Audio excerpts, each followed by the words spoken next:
yes, we have to take a step back today and kind of have a normal, relaxed show after that kind of highlight. That was awesome.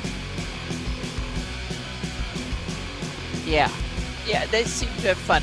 Hopefully, they had half as much fun as I had, because it was fantastic. Such awesome people to hang out with.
Oh, okay. All right, thanks, Dorgrim. Can you hear me now? I didn't set. I didn't set that's hear me. Chuckle at what you were saying. I didn't hit the sound. Yeah. Can you hear me now, Mike? Hey, Mike. Everyone. Let's hope. Okay. Now my wife's calling me on the phone. All right. Good. Uh-oh. So now you have to mute yourself. Hi, Amanda. Hey. Hello, Amanda. Good to see you here. And so many. My wife is just awesome leaving work. Chat already. Hey, Amanda. Yeah, I'm gonna start off with our nice announcements, Amanda, tonight. Just how great that's going. Yeah, I forgot. As always, I forgot to set in XSplit, and Amanda and Carlos know this. There's you have to set the specific sound, and I didn't have it set to my headset. I had set to my area mic still, and that wasn't good. So that's why you couldn't hear me from the beginning. Wow, what's up, Ashur, Tim, Casey? Yes. Yep. Hacking and lurking, that's fine, man. Yeah. So Mike, I said, yeah, dwarves are awesome, man. Yeah, thanks. That's funny. Thank you, El Naval, for that 7-month sub. That's so awesome.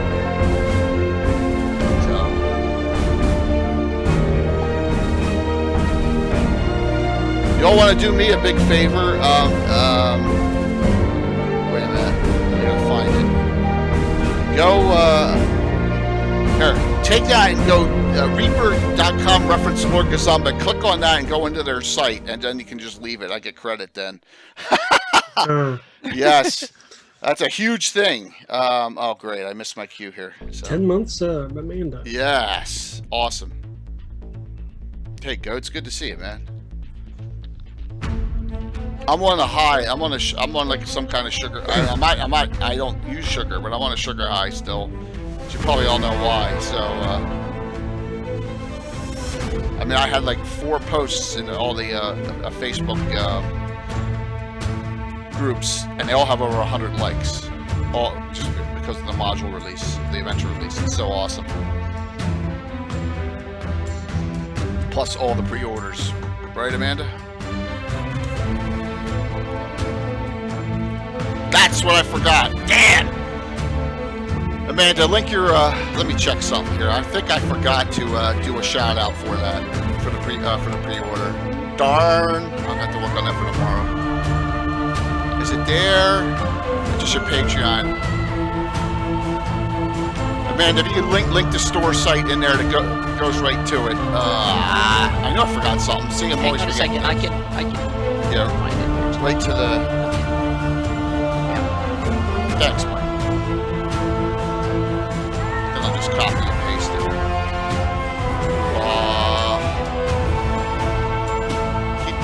Keep them coming, absolutely.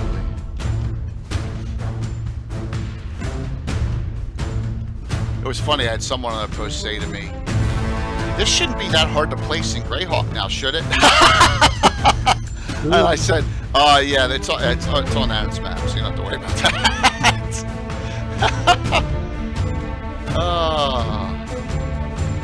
Cool. I gotta go right to the. Here, I got it. I got it. But it's on the wrong computer. Yeah, it's CSL. Yeah, that's the site, and then it goes to. It goes to modules. I have the link to. There it is. I have There it is. Yeah. Thank you. Yeah. So. Yeah, this is the one we want. We want to show all the other modules too. That one there. Yep. Awesome. So I should have that on copy and paste now. Thank you. Check it out. Yep.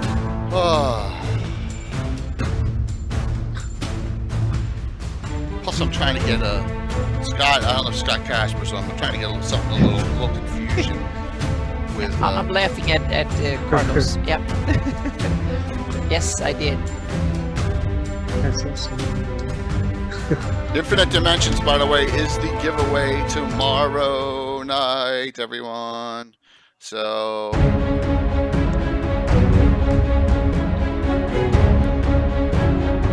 I almost hit the wrong button. Stop myself.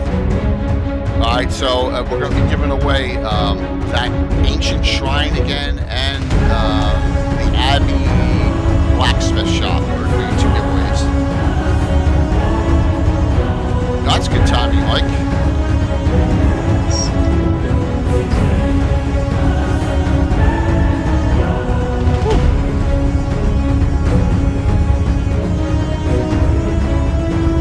Poor John with the computer issues. Oh my gosh.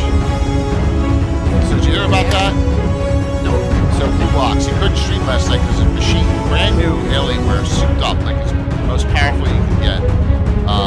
The motherboard went on it, and the tech guy came out today. They overnighted him a new motherboard. It turns out it was other. Sounds warbly tonight? Huh. That's weird. Yeah, oh, you mean like. This is called They Fought as Legend. I love this one. Oh, thanks, Sean. It's got to be you, because I think it's clear. Is anyone else having sound issues? Yeah, I think it. Just reload, Tim.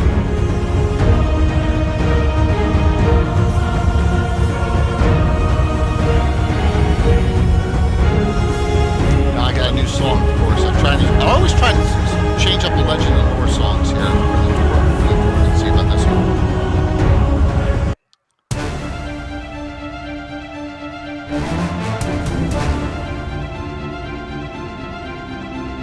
I may run this one twice. I think this one's only 40 seconds. It's called. What a name! The song's called Accident.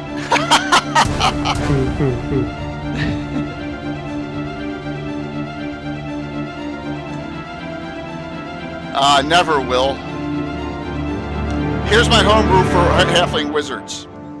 Become a wild mage and get changed into a halfling from whatever other race you are, and there you go. Now you have a halfling wizard. So just like it happened in the adventure last couple weeks. So, yep, that was quick, wasn't it? There we go. Run that twice. That's boring. Yeah, but that's me. I'm boring. I thought I turned the music down.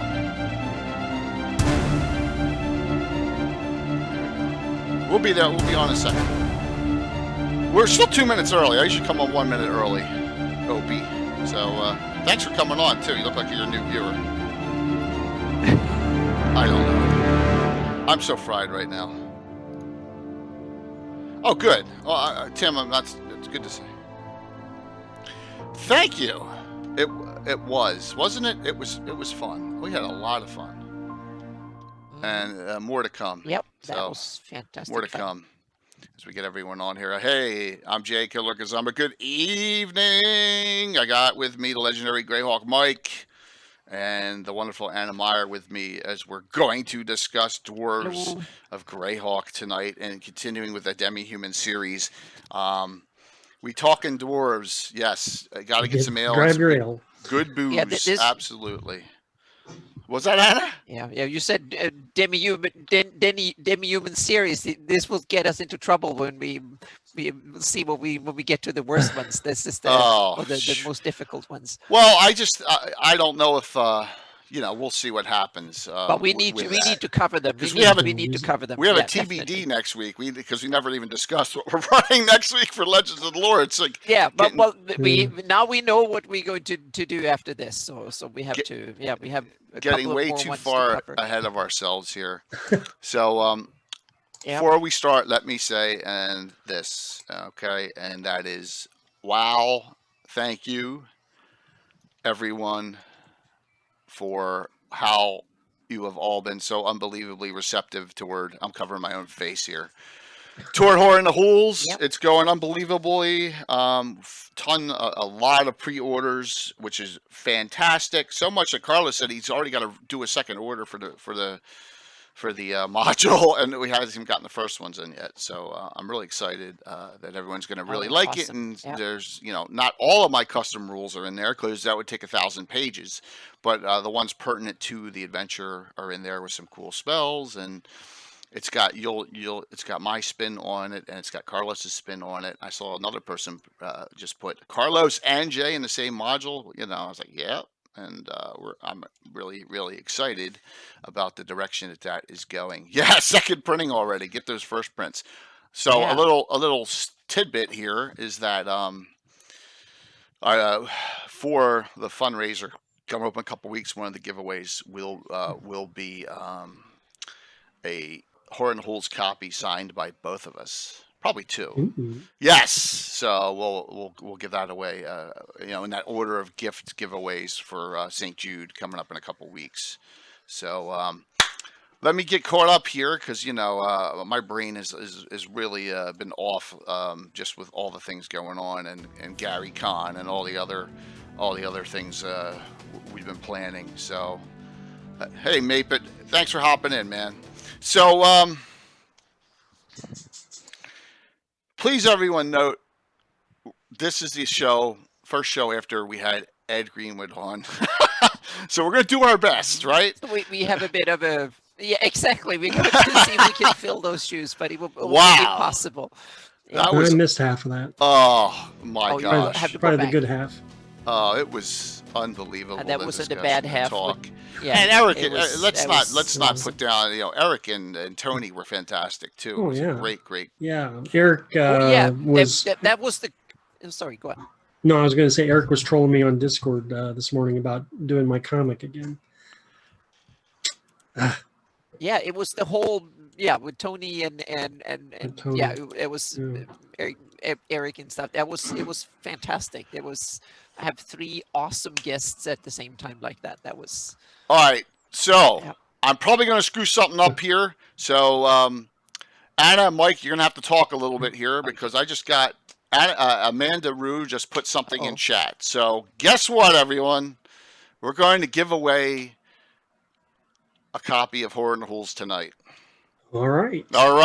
Ooh. We're going to give away a complimentary copy tonight. So that was Amanda just sent that to me. So I have to, unfortunately, my CloudBot is set for the giveaway for tomorrow night for Infinite Dimensions. So hopefully I don't crash the stream here. I got to make the change real quick here. But while you do that, then Mike and me can start on the topic of... Yeah, let's do it. Yeah. Absolutely. Yep. So let me get this all set up here. And poor Casey, he put in Oh, yeah, giveaway, he and then he needs said to I got to lurk redo. the rest of the night. Oh, it's all right. He'll show up at the last. He'll show up 10 seconds before the show ends and win. Yeah. You know how that.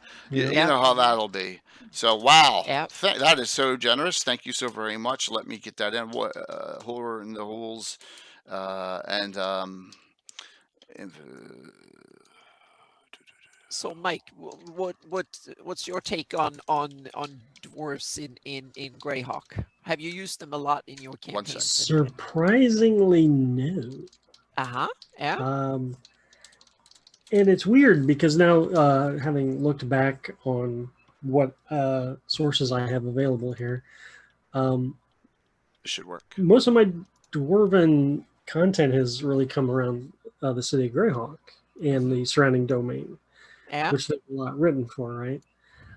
So I feel kind of dismayed that I've never really tried to explore it, dwarven culture more. I'm now also regretting I didn't grab my complete book of dwarves.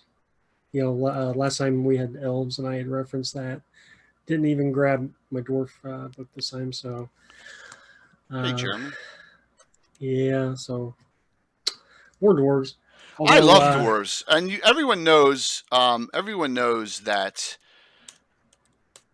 my campaign has a lot of dwarven, and a lot of people call it dwarven crap going on. Yeah. Right. So Yeah, it's almost dwarven centric in your campaign. It's kind of No, I have not drawn good question. dwarves. So I've painted a lot of dwarves,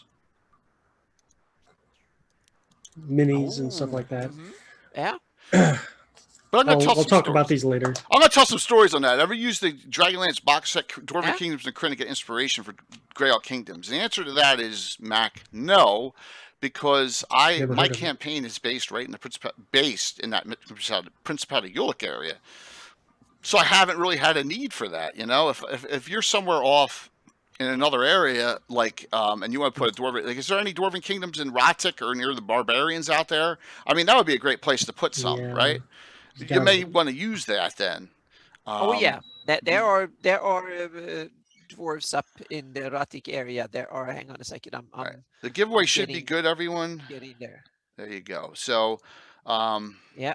as we get more and more people like it's on, working. There are 3 clans in the southern Ratic area. Is there? The clan of Ukaloa and then Ukamanini, and it all sounds Hawaiian to me. And sure. Ukakane. Yeah, so there are 3 clans. I think all Living 3 Greyhawk? names are from Living Greyhawk. That's okay though. Yeah. So someone did develop it then. That is great. Yes, yeah. So there are 3 different clans in the that are in the Rakers, southwest of Ratic. That's awesome. They're kind of part of the up there. So yeah, so they are. That's the interesting thing with dwarves are kind of a little bit here and there everywhere across the setting. I try to explain that as they are present where there are valuable metals and stuff to dig out of mountains and hills. Definitely. They had a tendency of settling there, so to speak. So that's why they are kind of spread out and don't have like a native home, so to speak. So Will, you did the Dragon and the Duchy of Ulic. Let me just put something out there that the Cabin at Lord Peakshaven, the inn, the bar and inn, is in Tringley in the Duchy of Ulic. So there you go. So that dragon may not be far from every Sunday night chat we have. So very cool. History. I know a lot about the deities, but I don't know a lot about early history of dwarves. So are they assumed to have always been there, kind of like the elves? You know, I where think Mike their history is going to be intentionally vague in completely vague. Setting. Because we have a human-centric book box set to deal with, and the dwarves maybe just didn't share much of their secrets. Okay. But when you go back and read the history, meaning we have the Vecna, the migrations, and the elves reacted to the migrations, but the dwarves aren't mentioned much in early history and the few footnotes we have. And I went through all the notes that I put down from various sources that others, especially David Leonard and others, who've done these kind of history and dives, and there's hardly any mentions of dwarfs up until more recent times when you have Iron Gate and the Ulex and stuff, but that's modern times. That's when you come into the 400s and stuff like that. That's when, but before then, nothing about dwarves. But to Dwarven High me, King, some of you got these, me.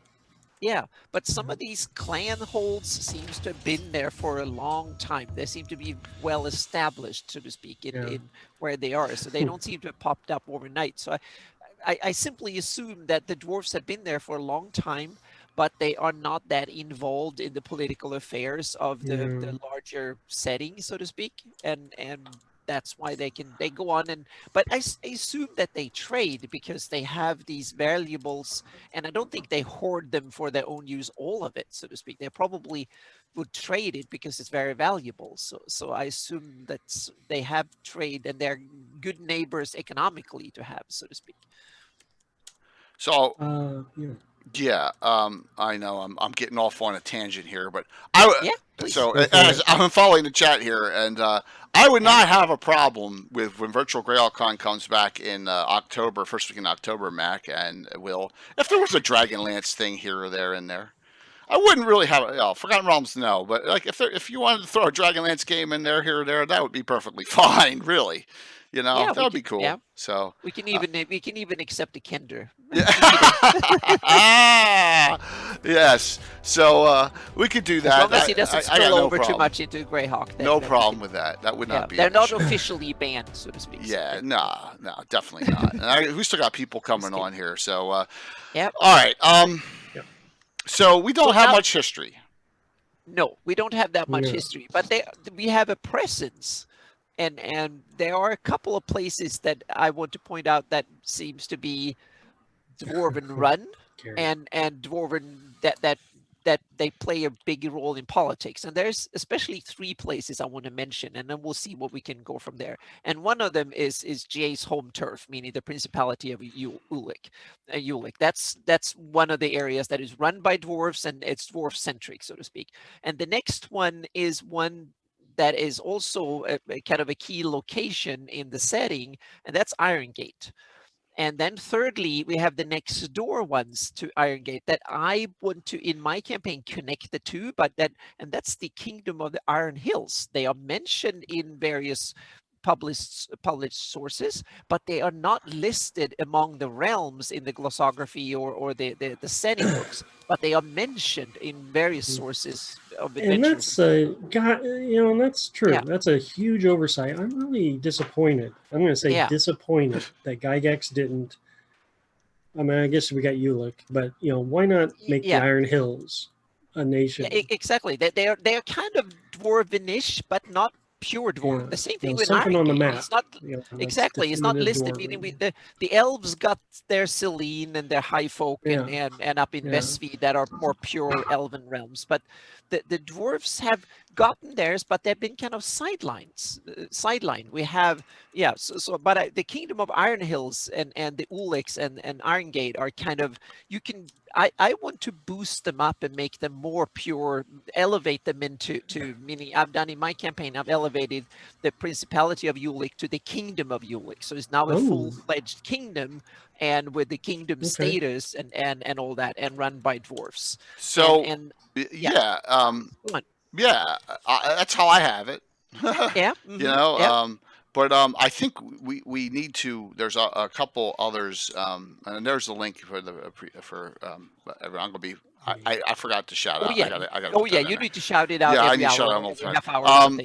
You forgot 3 little mini dwarven kingdoms not far from Greyhawk City. Yes, I was going to say. Then you have a bunch of small ones. Grayspear, Caracast, and Domadan. Mm-hmm. All 3 of those together, they're tiny. They're tiny, aren't they? Like 50 here, 100 there. Well, like 800. Yeah. They're like small dwarven city-states. Yeah.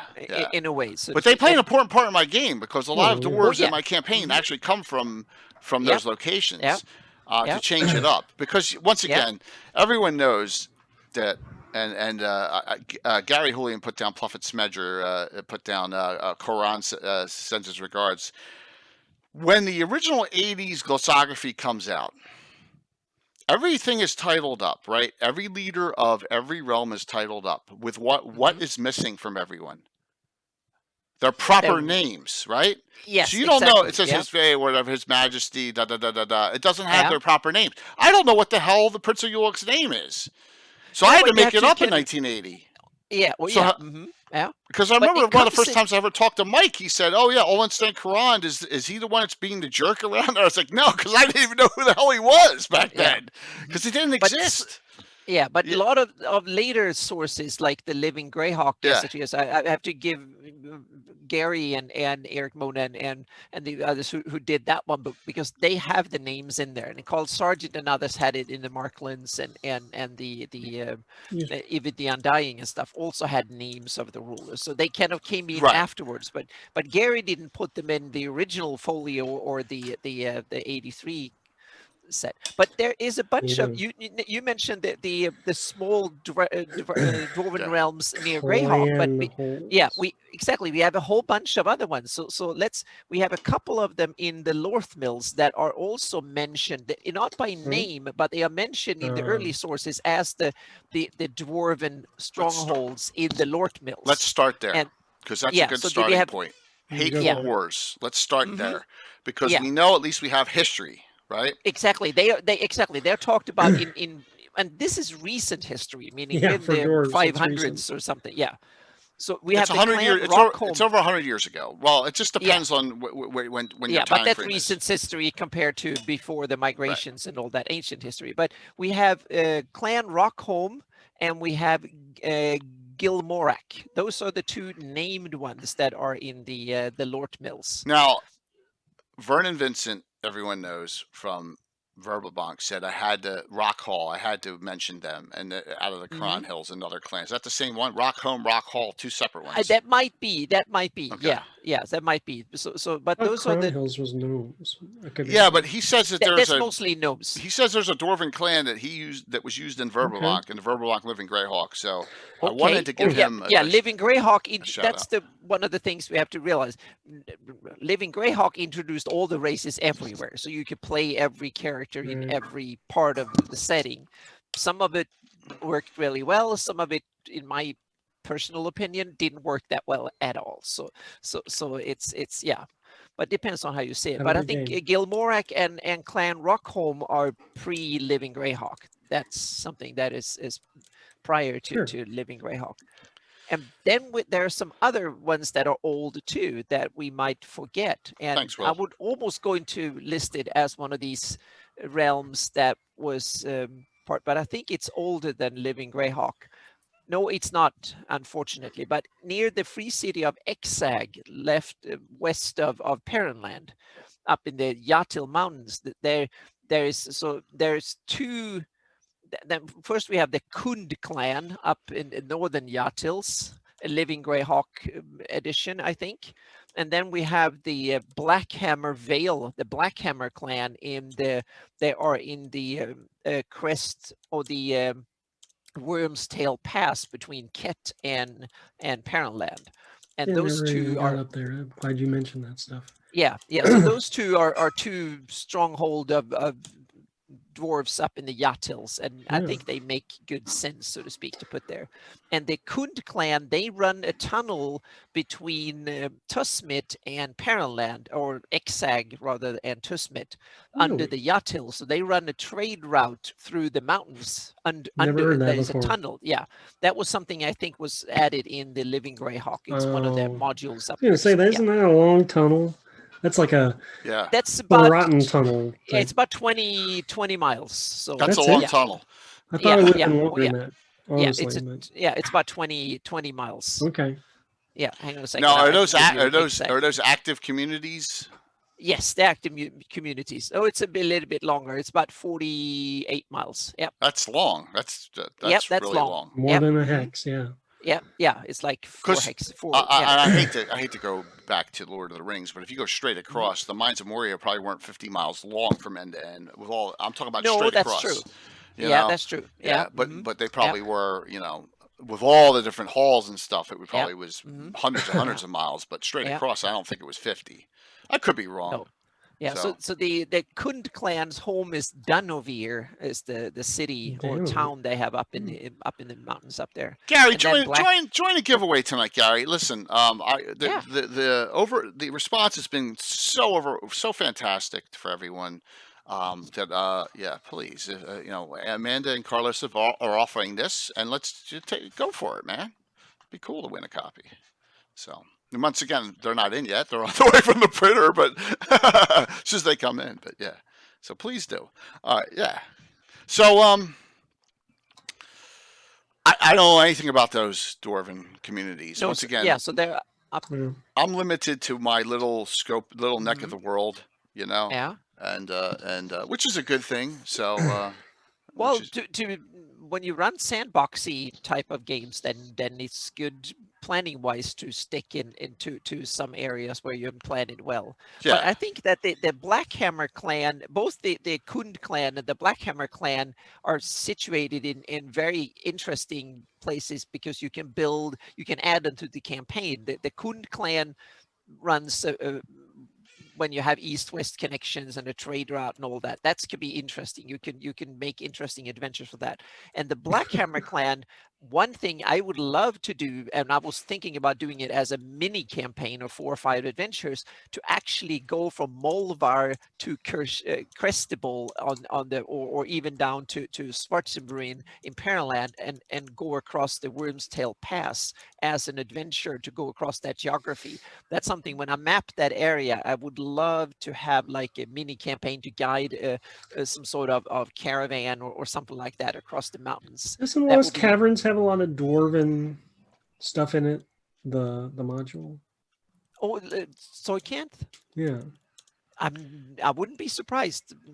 You know me, I'm not the module expert, so we have to ask. Yeah, Jay and you. I never ran that one. Which module? Soycanth. Shokanth is more gnomes.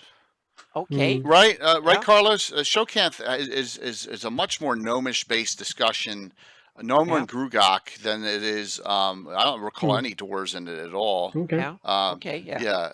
So Max, thanks, I man. would have thought in the mountains we you'd can have give you the mountain PDF when the release date comes out. That's not instead of shipping one to the UK. I don't think that would be a problem. So. I don't have any dwarven clans in the very south of the Yatel, south of the Worm's Tail Pass. That seemed to be, which is kind of interesting in its way, because that's some of the tallest, most impressive mountains. So there's definitely room for it. And then I'm going. Yeah, please continue. I'm going. Are there dwarves in the High Vale? And no, I don't have any. No, I don't have any dwarf. Yeah, no, exactly. Valley of the High Folk, north of the High Vale. It's all gnomes. Gnomes and elves. Yeah, yep. Gnomes and elves. Gnomes and elves. Yep. Yeah, absolutely. And very big hill. I don't know what Verbig Hill. Verbig's there. Yeah. Thorgrim from Conan the Barbarian movie and changed the first characters going down the alphabet. So I will tell you this. You probably won't see it for 2 weeks. I ripped off a name from Conan, a huge name from Conan for my adventure number 900. It's as big as it gets. And I'm not talking about Conan or Subutai or one of those, but it's someone you'll see. You'll see it on the Thursday night game. So yeah. And probably need to get up into the idols, as Gary says. Yeah, now I'm on the tour of finding all the named dwarven clans that I can find on my maps here. So in the Southern Barrier Peaks, in the Western Joff, on the mountains there, we have the clan Stone Reaver, and we have the clan Deepholm, and both of them are Living Greyhawk, I think, edition. See, J-Offs, yeah. Much respect to Living Greyhawk, but I went through a lot of sources last night, Anna, and I could only find 5 clan names. You gotta remember, Anna's got access to everything. Yeah. Well, I read through them all, and there's interesting. Yeah, so that was one of the things that I found interesting to add. And the Stone Reavers and the Deepholms are tied up there among all the giants so they're defending their strongholds, and they're up there with all the giant. So they're basically 2 little islands in that invasion of giants. Now you're jogging my memory here. Maybe I should have referenced Patriots of no Against the Giants, Liberation Okay. and Joff. Is Yeah, there I any would say dwarven how stuff many. in there? I was wondering, you guys know way more about I that don't know. those I monsters know. than I Not do. that I'm You know, aware I of. forgot to reference it, so I don't No, know. no. Yeah, I, yeah. I don't think so. No, I don't think so either. No. From yeah. You know what a And then half we dwarf is, Ranger Harley Half in Dark dwarf. Sun? A mole, which is a Ranger mule. It's half mole. human, half Oh. dwarf. They just Mule. called it Uh-huh. mule, except they took the e off, and Mule. they're sterile. So Okay. Yeah. yeah, they do exist in Dark Sun. Yes, Canadian. Mules, mules. Yes, they did any significant dwarven settlement. Each of these clans that I mentioned now have a settlement, Yeah. and I'll see if I can. Yeah, and the a lot of them have the same name. So the clan Deepholm, their town and settlement is Deepholm, but some of them are they're different names. And then we Stark have Mounds. the Okay. Rich yeah says in Stark Mounds, which isn't far from there. yeah Sterich, right? yeah, and there's more coming. I'm moving south Oh, here. So okay. we have clan Stone Reaver. Their town or city is Moradinath Moor. So it's a different name there. And then we have down in the Stark Mounts. Yep, there we have the clan of the Underfoot. Trampled Underfoot. That's a Yep, and Zeppelin song. their town is Utrecht. Urtsek, or something like that. It's hard to pronounce. It's probably Dwarven. Yeah. So they're there. That's the only one I found, but there might be more because it's there. If there are any one of the living Greyhawk regions that have lots of material that are kind of change over the course of the years and stuff, it's the Geoff Sterrick kind of area. Well, I did find a reference to a NPC dwarf in Sterrick, which is a prince, and this is from Living Greyhawk Journal. So I'm wondering if this is what Anna's sources are here for Living Greyhawk, like that. What's the prince? The Underfoot clan, I'm guessing. I don't know. Okay. Character's name is Prince Duroc Corrind. That's all I know. Sterrick. There is a clan at the very west end of Sterrick that is called Numtheras. That's what Amy's talking about. Okay. Yeah, Numtheras is in the southwest of Sterrick, up in the Crystal mentioned in a Mists. couple of the dispatches that were at the end of every Living Greyhawk journal. Yep. Oh, wait a minute. There is a dwarf. Yes. There's a dwarf in that Hools. There's one dwarf. Ooh. Yes, there is. I'll talk about him. I'll talk about him tonight. Yeah, there is. There's a dwarf in there. One. A cool one, too. Very cool one. And so then I'm going over. Then I think it's kind of, that was it in the Western sphere, so to speak. I don't have any more dwarven strongholds there. Then we have the Pormarsh, but I'll leave that for the expert. Holgi Hurtsuit, greater than Coron Orange. Yeah. I would say Holgi's could beat Coron. Isn't Coron? He's not much of a fighter, right? Isn't he a rogue or something? Who? Coron. He's a fighter thief. Fighter thief. Yeah, that's what I'm saying. Multi-class He's fighter dual thief. class, but isn't Holgi? Let me look at my notes here. Holgi's 15th level fighter, according to my source here. Yeah, Holgi's the king of the Iron Hills. Okay, well, Holgi's king of the Iron Hills, which gives me a whole respect. So Iron Hills outside of Iron Gate. Who's the head, Gary, of Iron Gate? Is there a dwarven leader of Iron Gate, or is it a human? I think it's a dwarven. I forgot who, but I know we had a whole Legends of Lore on Iron Gate, and just this is why we go back to these topics. I don't remember anything we have to go back it. again. Yeah, we have to go back again. So, yeah, someone in chat probably can find that faster than I can. So but it's dragon. Yeah, a dragon rules. Hang on a second. I'll find it. I'm guessing there's a dwarf on the council. Chainmail Dwarves Warding Guard might be named after. Yeah, Iron Gate has a council. Cobb Darg. There we got him. Cobb Darg. Cobb Darg. That's it. We talked extensively about him during that Iron Gate episode. Oh, he's a half dwarf. Okay, that is a half dwarf. Okay. Yeah. Sounds like in half dwarf. Okay. Defamation campaign. Yep. All right. Anything great? The Chainmail Dwarves Warding Guard might be named after. I don't think so, Mac. Not that I am aware of. Yeah. And then we have sorry. No, it's cool.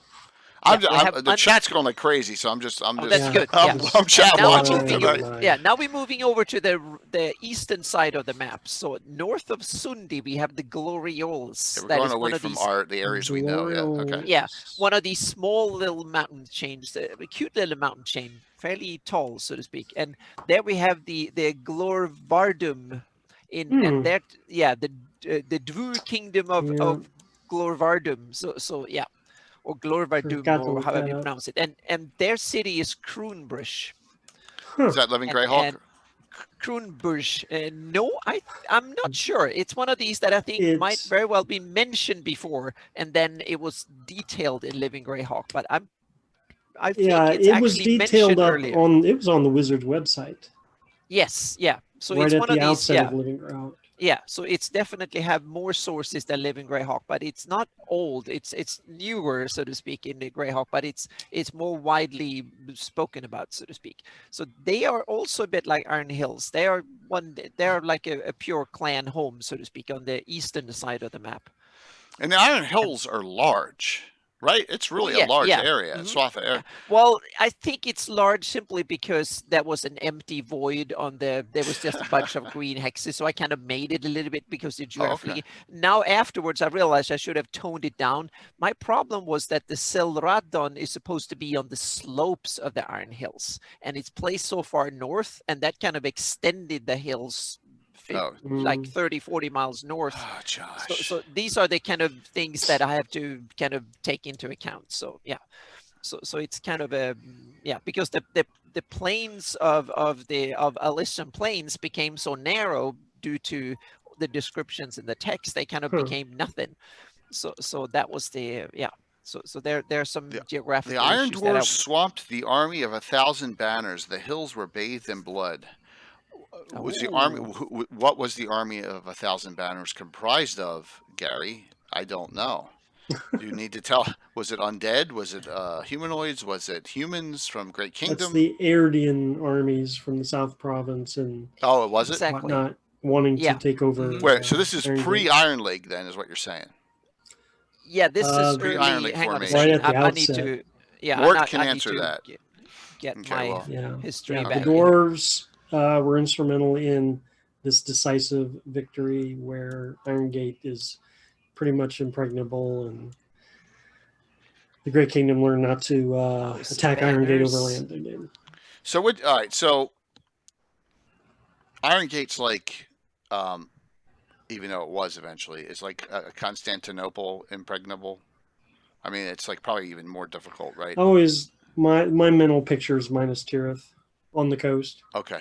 But whatever. Yeah, Which we made have it worse Malden if it was on the coast. Yeah, Dennis okay. Tetro is the guy to talk about, because he made an awesome sketch, and there's also, I think, a dragon cover, or it's an illustration in the article that is fantastic, because it shows it from the side, and it's basically a fortress sticking out between two. It's like a V-shaped opening, like this. So you have the ocean down here, and then it goes in, and then they built a kind of a fortress sticking out over the harbor. It looks fantastic. It's one of these cities that I think is definitely a feat of engineering. super cool. So that dragon article about the city of Iron Gate, definitely worth a read. It's fantastic. Okay, thank you for explaining that to me, Gary. I really appreciate it. Once again, I'm no east side of the map kind of guy, so I don't. So hey, what's up, Tim the Naz? Good to see you.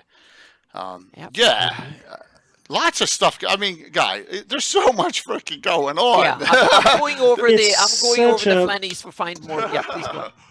It's like someone took a shotgun, a dwarven shotgun, and just shot the map with it. The references are so spread out; it's hard to make sense of it sometimes. It is. There's so. Any others you found, Anna, outside of our comfort zone before we start talking about the comfort zone ones? There are more in the east. So we have the two or the three in near Ratik, the Ulakane, the Ukamanini, from Living Manini, Greyhawk. yeah, Right. and the Yeah. Ukaloa. Those are way too Hawaiian. I think I will change them And in I'm my sure they campaign. mean something. Well, Yeah. according to Oh, yeah. Sure, according to Dale, they were Hawaii had control of that area, and that's why. Ah, gotcha. Yeah. Living Greyhawk. Yeah. Yeah. So those He said that three up earlier. there. Yeah, they don't only they have a couple of places here. So we have Aurishold is the Ukanani, their town, and then we have Auerburg, and then we have Frost Crown, Orokeep, and Ulaku in the Ukaloa. So they're all very Hawaiian names, yeah, except Aurishold and That's all right. Auerburg. Yeah, so they're very, yeah, there's nothing wrong with Hawaiian names, but it's just me. I don't really associate bothers dwarves with Hawaii that much. Yeah, But that's that's okay. just me. Yeah, that's perfectly fine, whatever type of campaign you want to run. I'm looking, and it's not that much dwarven up in the Thironian Peninsula, which is kind of weird because that's one of the most mountainous parts of the Yeah, Flannese. But I that suspect. seems to be, yeah, beyond the reach. There is a of Dwarven dwarves. clan up in the north that I found in Five Okay. Shall Be One. Yeah. It's called, the clan's name is Mergund, Okay. and they're a tiny little clan, about Uh-huh. 100 or so, and they're like almost wiped out during the module. Do they have a home or a town or Somewhere in the something? Griff Mountains. Okay. Interesting. Probably near a certain orcish city you can read about on Greyhawk. Oh. I'm going over here to get my Best of Dragon Volume 3, one of my many That ones if I can is- find it. Okay. Right. Yeah. So we've gone around the whole map for where the dwarves so are. now I think now I think I found all the ones that I have found Dwarves are the before. rulers of the kingdoms of the, and look to Hogi is the king. Most of the dwarf are. Yeah, if I was okay, going to just start writing about dwarves in the world of Greyhawk out of nowhere, I would probably place them all in the Thalonian Peninsula because the area is vast.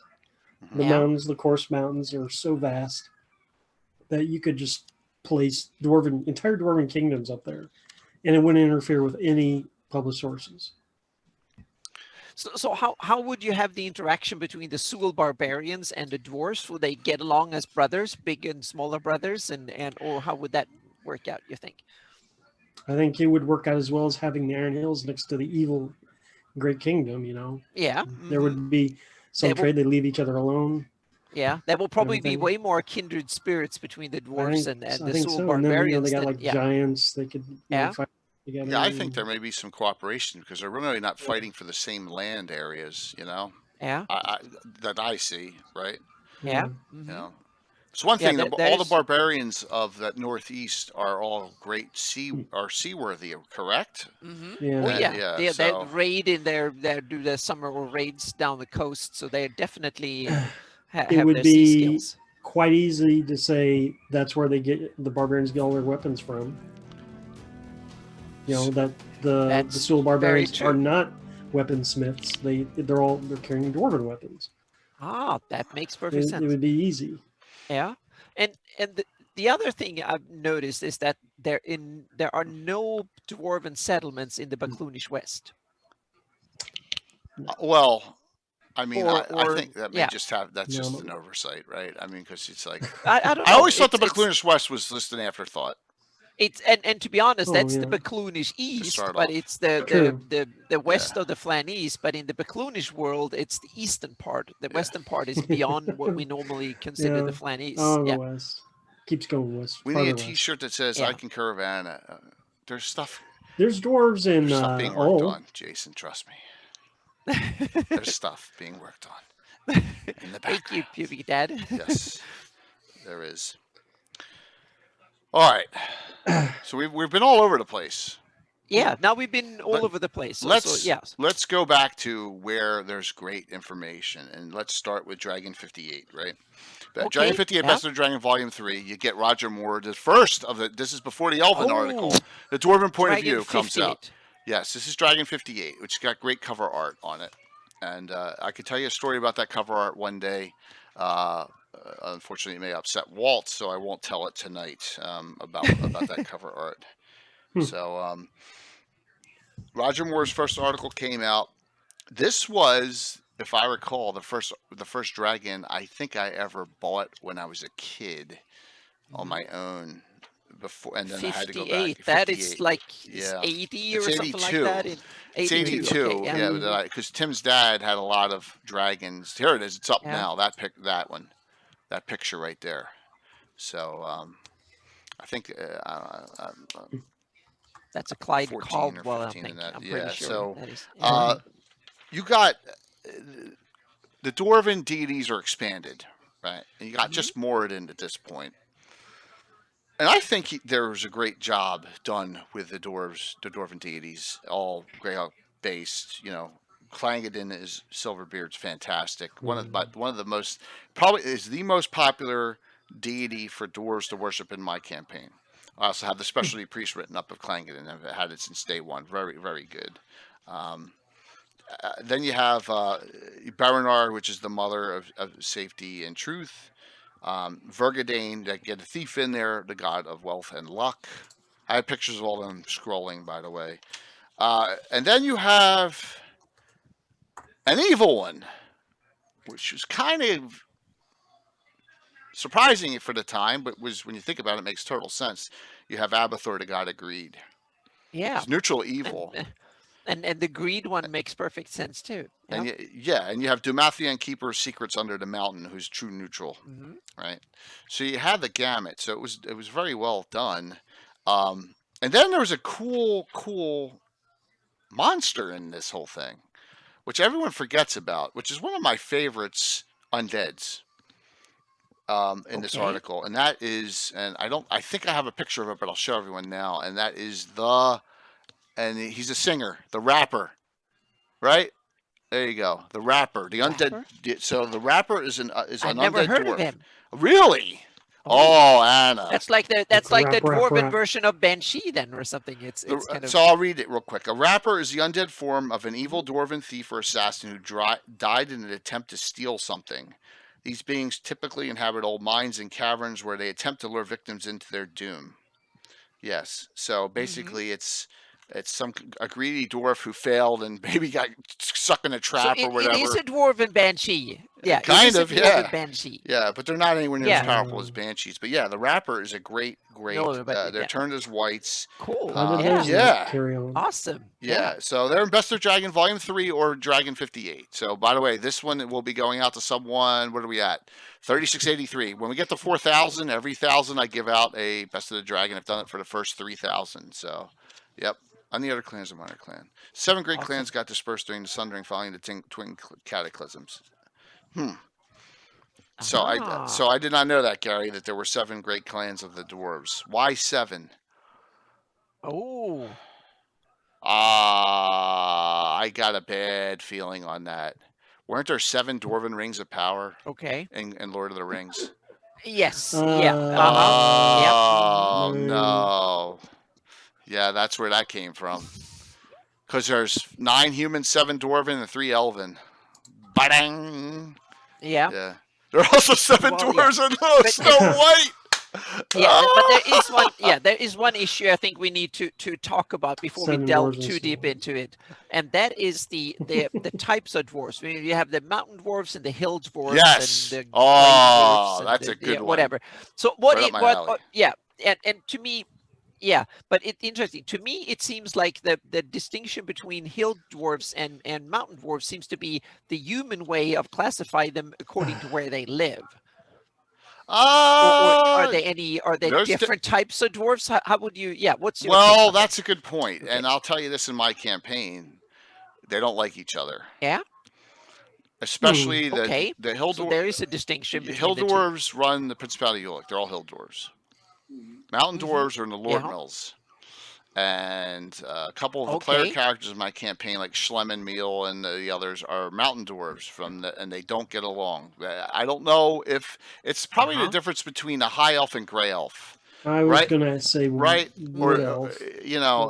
That's also an interesting definition that requires you to make decisions when you run your campaign, how you want to implement it. So because isn't it like the hill dwarves are more apt to mingle with human society, go into the cities and whatnot? Yes. Whereas the mountain dwarves are in the mountain, much like a wood Yeah. elf. But Stays in the that forest. sounds to me that is like a cultural difference rather than a biological one. So to Well, speak. it, It's more Yeah. like some clans live up culturally, in the mountains and more like culturally, yeah. you could say, gosh, I hate doing this in real life, but you got French people who still speak French this day in New Orleans, right?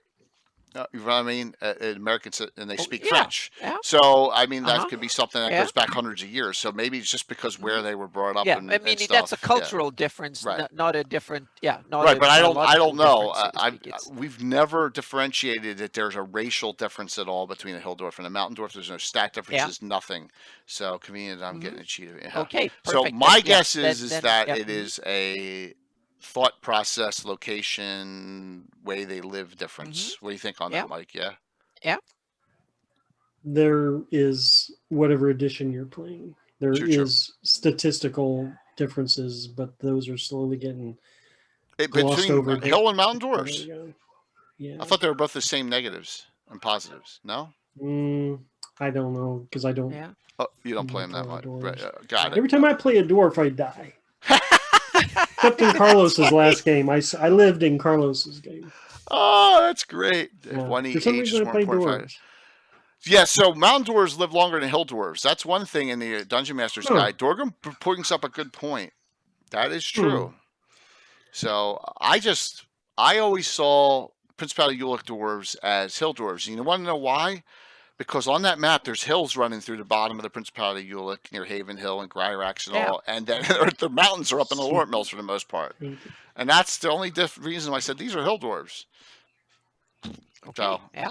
going back, so Yeah. I don't know, but there is rivalry, and because there's different, Wouldn't. they're different as far as ethically goes in my game. Yeah. Now, what does Yeah. that mean? I don't know, but good point on that. Yeah, I don't know. Yeah. Yeah, but I simply run them as that there are certain clans who don't like certain other clans, so to speak, and some areas. I basically and I tried to play down saying that the hill dwarf, Huh. mountain dwarf is a human way of looking at it, meaning the dwarfs that live up in the mountains are mountain dwarfs, but to them they are the Black Hammers or the Kundo or whatever clan they're up there, and they might not like each other, and some of them might really like each other. So They it's certainly don't have religious differences, right? They don't seem to. They don't seem to much. They seem to have their same pantheon across. So that's an interesting.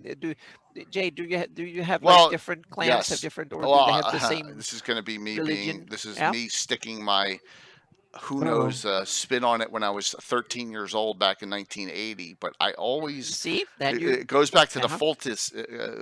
I was way ahead of the Fultus curve because of the situation in my campaign. I always had the Hill Dwarves more lawful neutral alignment wise. So therefore, Clangeddon was a much more worshipped deity for the Hill Dwarves than Moradin was for the Okay. Mountain Dwarves.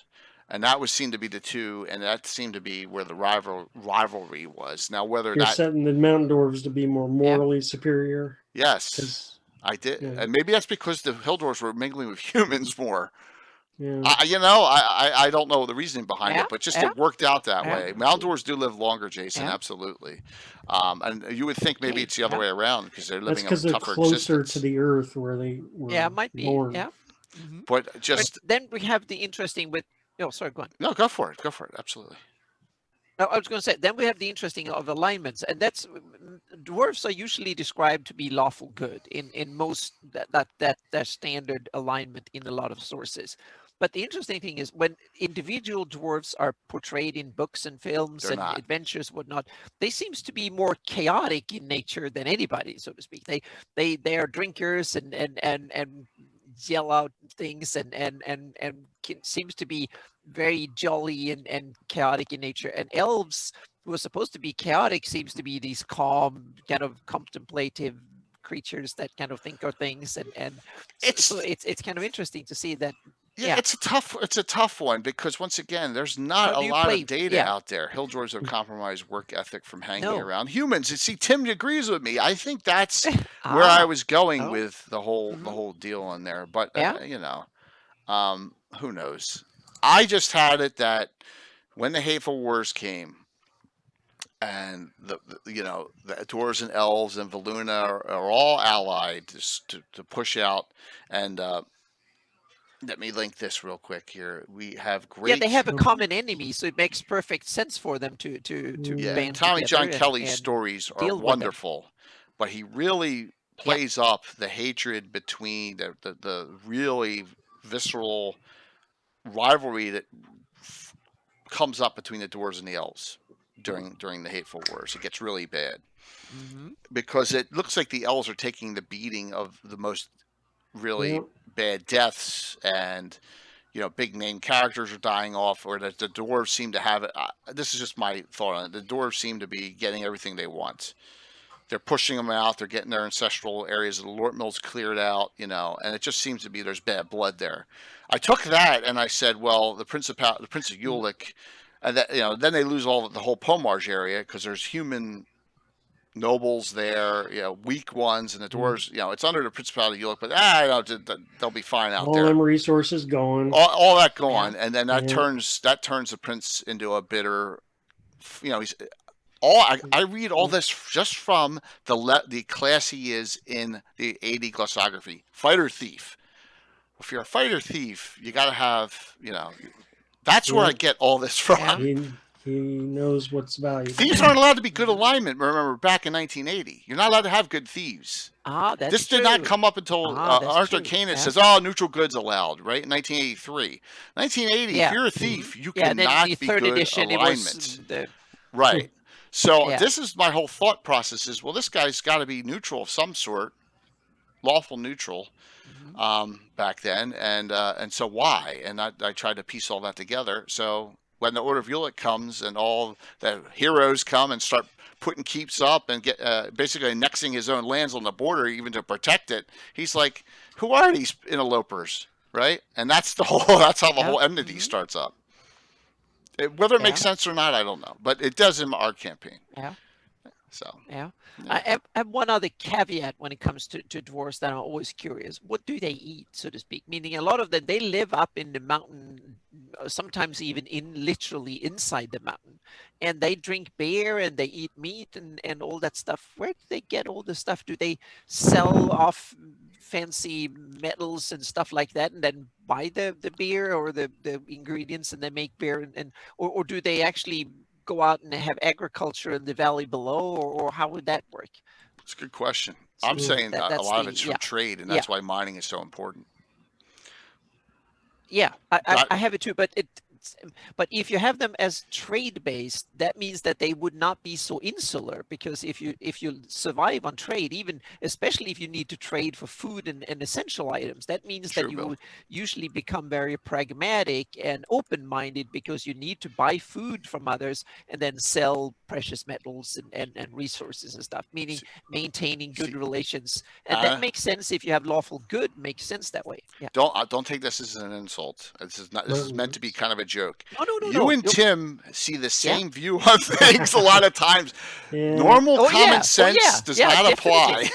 Will not apply here, because exactly. Dwarves see and they go, "Oh my gosh!" Overthinker. Yeah, they're trading off the base gems and minerals and minerals and metals, but they're looking for the strike, right? They're looking for gold. They're looking for these precious gems, and that's more important to them than eating.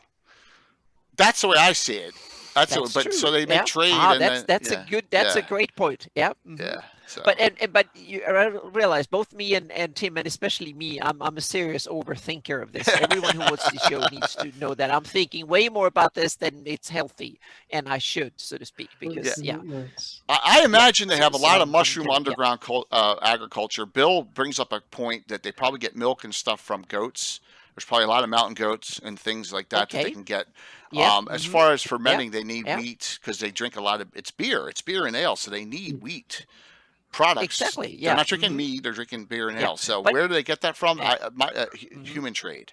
That's my opinion on that, but it could be wrong. Trade is definitely trade is definitely an option, and then a lot of them but down in the Iron Gate area and in the Iron Hills, they're perfectly suited for agriculture and stuff in between the hills. So that Yep. makes perfect sense. Same thing Valleys with and stuff. Principality of Ulick and valleys and stuff. There you have Plains plenty everywhere. of area surface area to grow things. So that goes. It's only the ones that are up in like the clan Blackhammers and others who are really up in the mountains. Yeah. It's a good question, and Oh, also No, we me. haven't talked about him yet. no, we'll No, we get to haven't, Omni. but that's Absolutely, we'll get the to specific PCs in a yeah. little bit. We got a whole hour here. Yep. So Yep. I've made up specialty priests for Clangen and Morden, and a third one that everyone forgets. Anyone guess what that is? Abathur. No, you're not. You got to think outside the box here. Greyhawk deity. Eula. Yes. Yeah, Yula. Now, yeah, that's a dwarven deity, I think. where does Yula come from? Does that, Gary? Do you know? Because Ula is a dwarven, halfling, and gnomish deity, all three. And I think someone, when they did Yeah. up the base deity list, said, "Oh my gosh, we don't have a deity for any of these besides the ones in deities and demigods. We got to make one up." And they made up Ula because there's no pictures of Ula anywhere. None. Fortabo, that's it. Longitaus. Fortabo is a dwarven. That's another one I don't have a special He's piece like of. a dwarven magic. That is a Len deity.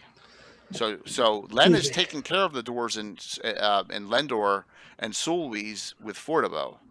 True, but in the base Iridian, standard deities, you have Ula, and I have a priest of Ula. They're pretty powerful too. So Yeah. yeah. And I want to see I see a parallel, just like Ilana. I see a parallel. That's the same god that have transcended into different pantheons, meaning it's like I have Ilana both being an elven and a Flan goddess, and because Yep. kind of the Flan adopted an elven deity, and I see Ula as something that might have started dwarven and then became gnomish and human, or some. It's a deity that have transcended religions or pantheons there too. It's we overlooked the deity forever, and then both Marco and Tim both have played specialty priests of Ula recently. Tim's got one in the newest group. I think he's gnome though, so it's a good. I'm just curious as to anyone. I think it was one of those. Oh, we gotta do this for these races. That's my thought on it. I could be wrong, but that's what I think they just decided. I think that and that's also interesting to see how things come about game wise, so to speak. Who came up with the idea? Why? What role niche does it fill? That's an interesting point too. Yeah. Yeah. So Canadian asks a good question. Can gnomes and dwarves mate? I would say maybe. That's because meaning we have half elves but we don't have a half orcs, but we don't have much half dwarves around, so to speak. Well, there is the thing about halfling sub races. Well, halflings can mate. Okay, so tall fellow halflings can mate with elves. It says it right in the one book in the old school. Stouts can mate with dwarves. Okay. Yeah. Halflings just tend to be small there might also be cultural reasons for. Yeah, but it might be cultural reasons why we don't see half dwarfs, or there might be biological reasons why we don't see any half dwarfs. So yeah, dwarfs. So, yeah, that's all good. right. So Jason Public Dead. Let's go to this topic. This one's going to be a good one. So he asked a question just in chat. I'm going to show you a picture. Now, Walt plays the character Zoriana Emil. She is the daughter of the legendary Shalom Emil in the campaign. She's a fighter. I'm going to show you her picture because I have portrait workshop now for tomorrow night's stream. And you tell me, this is his character, and this is all based off the figure too. So let me find it. I'll throw it up here. Z, you would think I'd be able to find it. It's the last one in order. Here we go. There you go. Look at that. Oh, no beard. At that. Yeah. She has no beard. Okay? That's the other question. Yeah. Do female dwarfs have beards? That's another interesting question. Do they have beards or not? Yeah, it's a good question. And my guess is yes and no there too. A lot of them do, but not necessarily. But I'll say this. The figures... that a lot of the figures that we get from Reaper and don't have the female dwarves aren't bearded. they're not bearded. Now, whether they're wrong on that or they Yeah, all I have don't. to have beards. Blackmoor lady dwarves have no beards. So there you go. Well, oh wow, nice one, Huh. Daniel. Yeah, Oh, Blackmoor our Blackmoor expert is dwarves. on tonight, so he says that they don't have Yeah, they and don't that's have the them either. interesting thing is, Yeah, yeah. great. So we have Blackmoor dwarves. That's interesting because we don't have any named clans up there. So that's interesting. Yep. So it They depends on can't once have again the beards. campaign, the DM. I'm not saying that no female dwarves have beards. I'm saying I have one PC female dwarf that doesn't have a beard. The figure we have for her does not have a beard either. Notice she has blonde hair too. So hey, I let my PCs do whatever they want. Which, so if she had a beard in the yeah. game, I'd have a character with a beard on. So, it's cool. Oh, we have a Asher. Maybe that's a mountain versus hill dwarf thing. Meaning mountain dwarfs females might have beards and not hill dwarfs. Yeah, A1's cover Yeah. absolutely has Vice versa. female dwarves with beards. I agree 100%. And I'm not telling my player character, someone who's playing their own PC, whether they have to have a beard or not. That's right. So I'm just saying the figure, and you'll see the miniature tomorrow night. She does not have a beard, and it is a recent. I think it's a recent Reaper miniature. So, yep, very cool. Just another observation there as we get into the discussion. My guess is that it's just the answer is yes. They can have beards. Yeah, and that's one of the things that when you run your campaign, you should do it the way you want it, so to speak. I think. See, that's what Bill just said. It well both ways. He has never seen a female dwarf miniature made with a beard. I agree, and that's our problem. That is, so whoever's making those miniatures is not putting beards on them. That kind of decides it. Yeah, but that doesn't mean that it's right or wrong for Greyhawk. It just shows us that we're stuck. So yeah. All right, Amanda. Thanks. Yeah, you have to talk to Reaper about that. Yeah.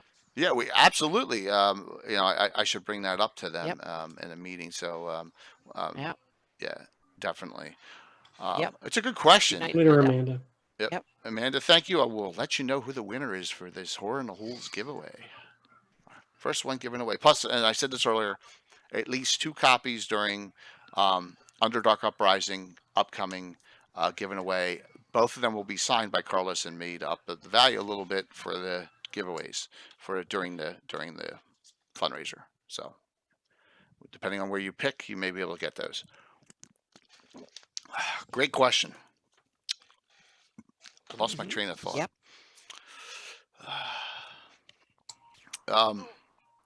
Wow. So Mountain Dwarves are longer than Hill Dwarves. Now we have. Go ahead. Yeah.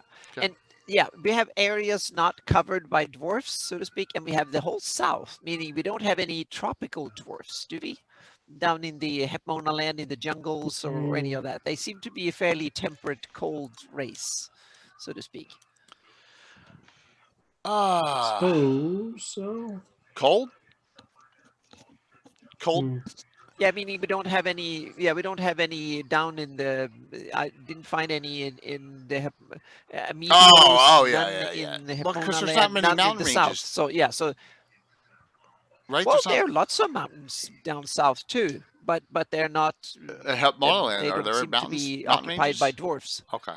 Oh yeah. You have the Saru Mountains, and then you have the Hiskua Mountains, and so they're plenty of big ones. At least they're bigger than the Glorioles or the Iron Hills and some of the other ones that they preferred. Bigger. The Saru Mountains are as big as the Lord Mills, maybe even bigger.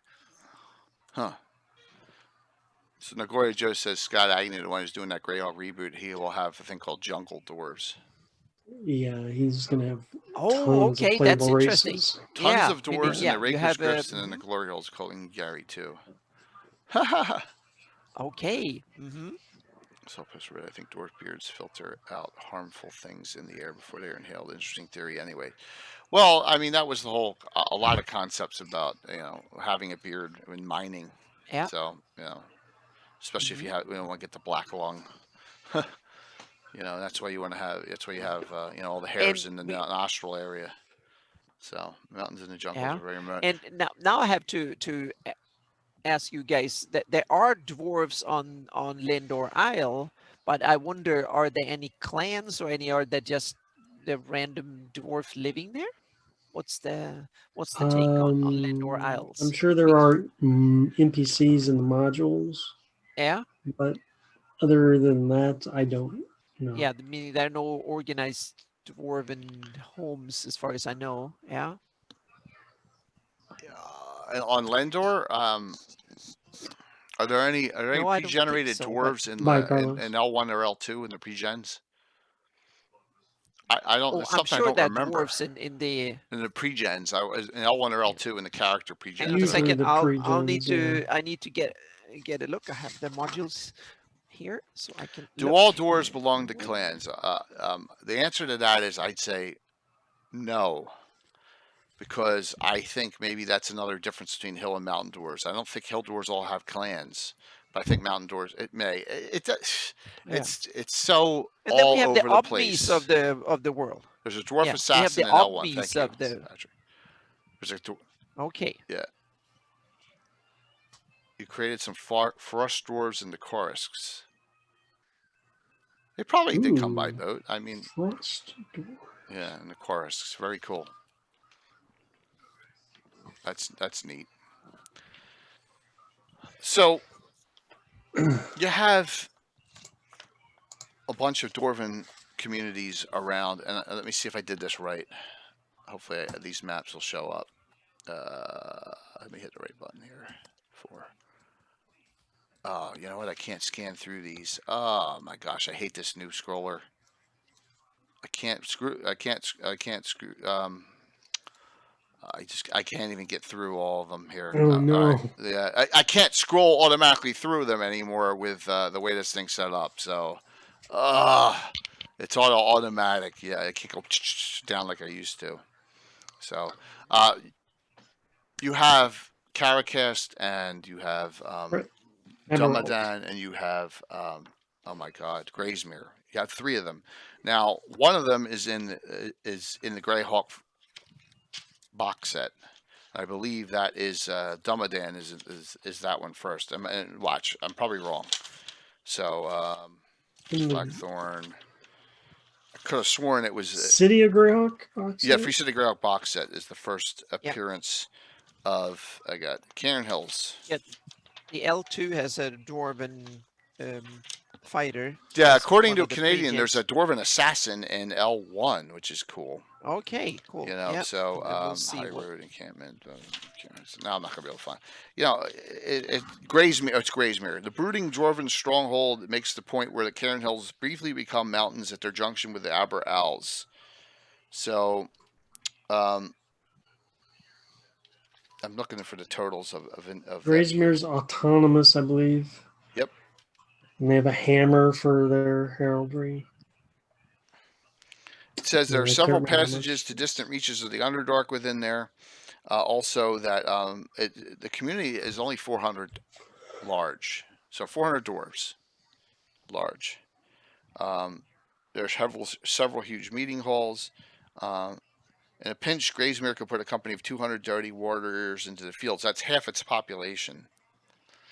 I guess when you're dealing with this is cool. This is yeah. the lower reaches of Graysmere encompass several vast fungus farm caverns and a large fish breeding pool in which blind trout are raised by the thousands. Okay, adding an important supplement to the Dwarven diet. They have fish eaters. Who could believe that? Yeah. Who knew that? That's kind of okay. Yep. Mm-hmm. Oh, was that the assassin, Tim, that killed your character, Gridley? Well, good to hear that it was the dwarf. See, we go back to 1984 on this 383 or 84, and he's still complaining about me killing a character off. All the way back that far. Think about it. So, but if Gridley had not died, you'd never have Murdoch the Mighty. So there you go, Tim. Yeah. But I did kill him off, though. That's what happens. That was when Don't Split the Party was. That was the first time he went out on his own. They never saw him again. Well, so Graysmere has some good detail in it, and then my falling apart. You have Caracast and you have Dumadan, which are in in the books here regarding, I believe, Cairn Hills and Aber Owls. Caracast has 600 dwarves. They're unusual in appearance. They have slightly olive skin, and many have very red hair and beards. Some sages have drawn parallels between their very unusual architecture and that of the cones of Blacklarren, and wonder if an isolated group of dwarves may not be a far-traveled offshoot of the unknown builders so far to the northwest. Gary, what are the cones of Blacklarren? Does anyone know that?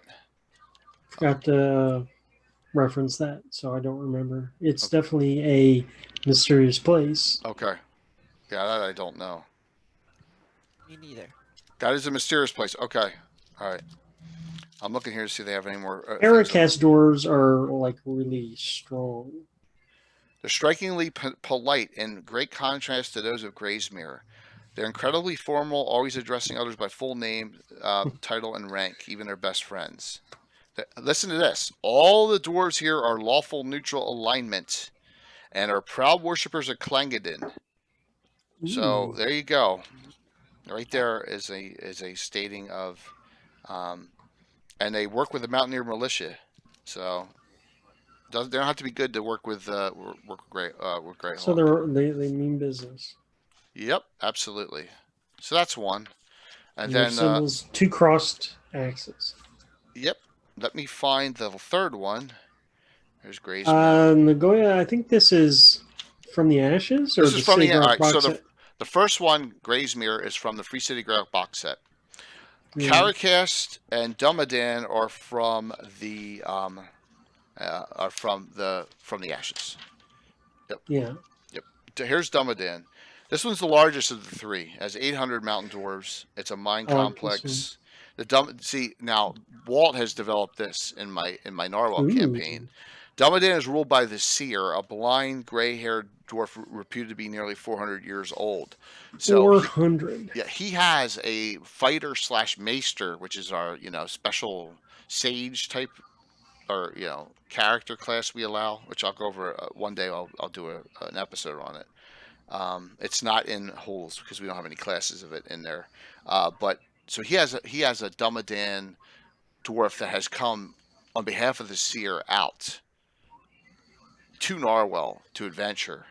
So which I thought was a real good connection for him. Dumadan Mountain Dwarf, looking up at this night sky, will speak of the lamps of the sky which shot to their heights from the ever-burning flames of Mordin's celestial forge.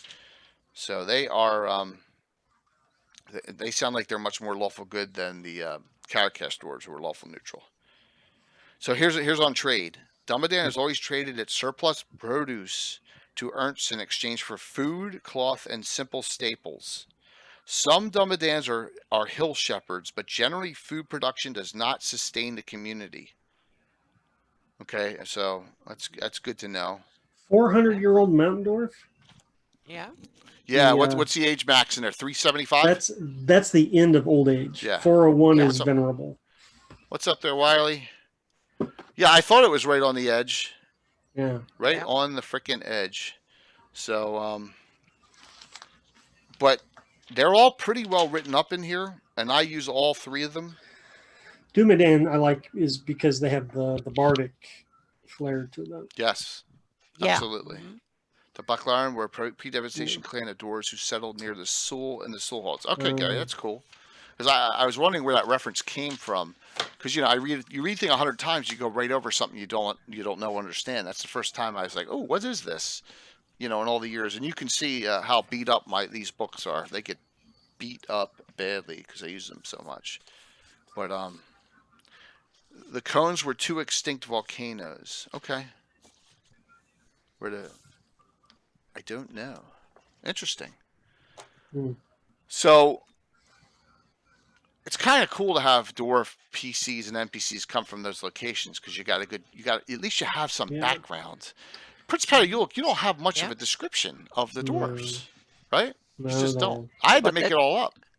Yeah, but when you come that far from City of Greyhawk and the central locations, things tend to be not described well at all, so to speak. It's that inner core of locations that are described in the old in the adventures and stuff. But if you go past the normal adventure modules or the Carl Sargent source books, then there isn't much. Carl, one thing I'll give Carl What Sargent: about Eyes the him? Evil, Mark Lands, Hmm. From the Yeah, Ashes, Ivid the yeah, Undying. There's a ton yeah. of I detail. mean, they're fantastic. Night They Below. describe. There's a ton of detail in it, Hmm. and everything that he did. Iron Gate. We talked about Iron Gate right at the beginning, A and Iron little. Gate and the Iron Yeah, a Hills little was bit. Yeah. a little bit. Hmm. Yeah. And no one can decide if the ruler of Iron Gate what race he is. It's like, is he human? Is he dwarf? Is he half dwarf? Is he a dragon? Yeah. It's just like there's conjecture. It's never been official of what he Yeah. is.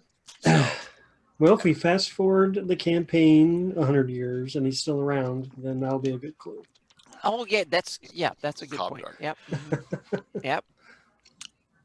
But there are always ways around that too in the fantasy setting. Longevity, potions, wishes. Yeah. You know, you can be around for a long time even as a human. Suit Yeah. in disguise. You know, That's true. Yeah, you can really, get going as a human there pretty well. So, all right. So, how do you flavor up your campaign a little bit with dwarves? Yeah. Bam. Well, some things I've done, if you want to know, is add some dwarvish flavor items. And this is where I know Carlos is gone now, but the one the one character you can play in Horn Hools, Erebus. Once again, the character's a PC in my campaign. It's Walt's character. He's a fighter thief, just like the Prince of Yolik, but he has two different fighting styles. So he has leather armor, and he can switch out into chainmail. Now remember, in my game it takes a turn to switch him out, but he goes with two separate fighting styles. He fights short sword when he's in thief mode. When he goes into a little bit of a fighter mode and he has time, he goes to what's called the Dwarven Claymore, which is in an article, and of course I didn't bring that book down, but the Dwarven Claymore is a two-handed weapon. It's just it's on my list of master swords. As you can see it there, Dwarven Claymore, two-handed, 2 to 8, 2 to 12, and see there's a D next to it. All right, so it is a two-handed only weapon for dwarves, which means they get their strength bonus in my game, and it is instead of just going battle axe all the time. There's a Dwarven War Club too, so it gives you a little bit of a different flavor change. And it does some more damage than your battle axe does 1 to 8, 1 to 8 in old school. So there's some things you can do. You can put some Dwarven specific items into your campaign if you're using them, just to change things up. I really like the character Erebus that's in Horror in the Holes. You get to play him as an opportunity. I know Geek Dice, if you're still on, he played him anyone remember when I ran it for at Gen Con for the Greyhawk group, the Greyhawk House group, and Geek and Stella were playing. And I rolled a critical hit, and they undid decapitated immediate death with hero points. So he almost got his head lopped off at the end of the last fight. Yeah, that's cool. But make some changes, change some things up. Add some things. Dwarven flavored items. There's not a lot. Well, there's girdles of Dwarven kind, which are super powerful in the game, right? Mike, you ever use one of those? Maybe once. They are unbelievably crazy, because if you take a girdle of Dwarven kind and you wear it, now dwarves in old school get every certain amount of con, they get pluses on their saves. So a dwarf of 18 con gets +5 on spells, poison, death magic, right? You wear that as a human, or I don't know if elves can wear it. You wear a human, halfling, whatever. You get that con bonus added to your saving throws, which is a huge advantage. So when I give one out, it's a very prized possession. Nice. The girdle of Dwarven kind. Yep. Haven't talked about these either. You got some other, right? You got your Axe of the Dwarvish Lord. So written by our buddy Skip Williams. This is a thick book, man. Never owned that. I've never had that one either. So yeah. I feel like I'm missing out. Is that a source book or adventure, or what is it? It's a second edition. It's a second edition mega adventure. Yeah, generic, right?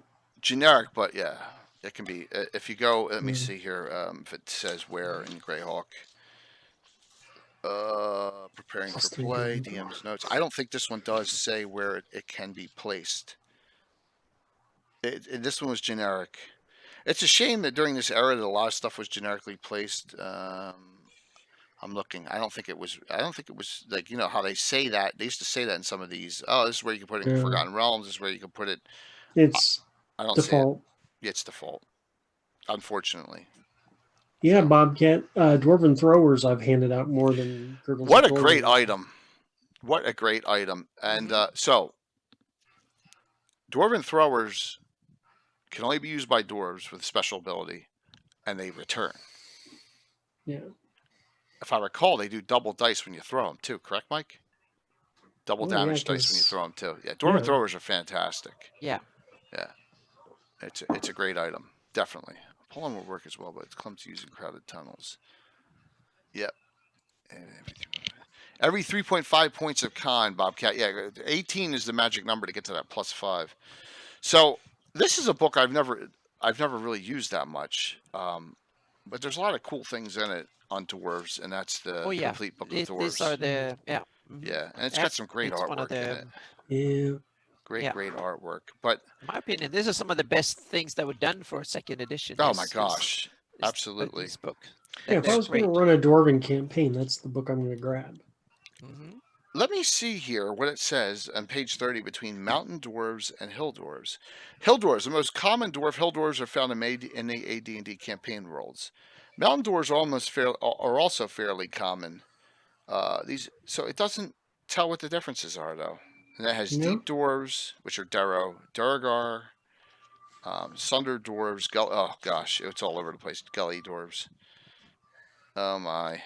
Surely the mountain dwarves don't have better eyesight, do they? I don't. That's a good question. Do they have dark? Well, in the first old school, you have infravision and ultravision, or whatever it's called. And, yeah, exactly. And later editions you have, but I think in 5th edition they have dark vision. I think. Mike, list in one or two differences in chat, Zudrak, if you can, please, for me. If you could list a couple differences. So, Dwarves Diet in this book. Meat is a staple of their diet. Large quantities of grains are also consumed. Well, it doesn't say though how. Grain alcohol. Yeah. Who live in the deep substitute various types of fungi for grains. Like the giant lizards and beetles, many of the fungi have been carefully bred to produce a wide variety of flavors to excite the palate. That's interesting. Dwarven cooking also makes use of vegetables for flavor and variety. They do not eat heavily spicy or seasoned foods. The food is wholesome, which makes total sense. That's a shame in the Hobbit movie when the dwarves are coming over to Bilbo's house to eat in the movie. They're like, they don't like vegetables and stuff. No, they're very I guess that's the problem when you when you see it in movies and TV series and stuff. It tends to stick on you more than you can read 5 books for each movie. Kind of. That's the I always got the feeling that the original basis is that a lot of things Gary did. Okay, he took a lot of stuff from Norse and Finnish mythology. We know that too. But a lot of it was just the Lord of the Rings movie, and then, hey, we're going to make some slight changes here and there as we go. That's the way I always thought things started. Yeah. He took the Lord of the Rings books. He took because the movies weren't back then, but you had the books. Yeah. Now the cheesiest scene in in the Hobbit is them falling down this and sledding all the way down in the mines. That was so cheesy. Oh yeah. That was just they should have all been dead. Some action, I think. Oh my gosh, that was so, and that never happens anywhere in the book. Yeah, that was the cheesiest scene by far for me. I didn't care about adding the white orc in there. That was fine. I had the albino orc. I had no problem with all that, or the goblin or whatever he was. But just the bouncing around flavor to it. I think. Yeah, that added some flavor into it. Yeah. So we need to. Yeah, this book. Going back to the Axe of Dwarven Swords. This book is 200 some pages long. 192. This book is huge. And they got some cool items. They got some cool monsters in here, tomb wardens, and they got some unique magic items in here. So this is actually a decent one to pilfer some items from here, because there is stuff. There's references to Moradin. There's a lot of cool references in the book. So if you can only get it on PDF, I would just I'd take a look at it and see what you can utilize. You know, a lot of the second edition generic things were easily fit in the Greyhawk.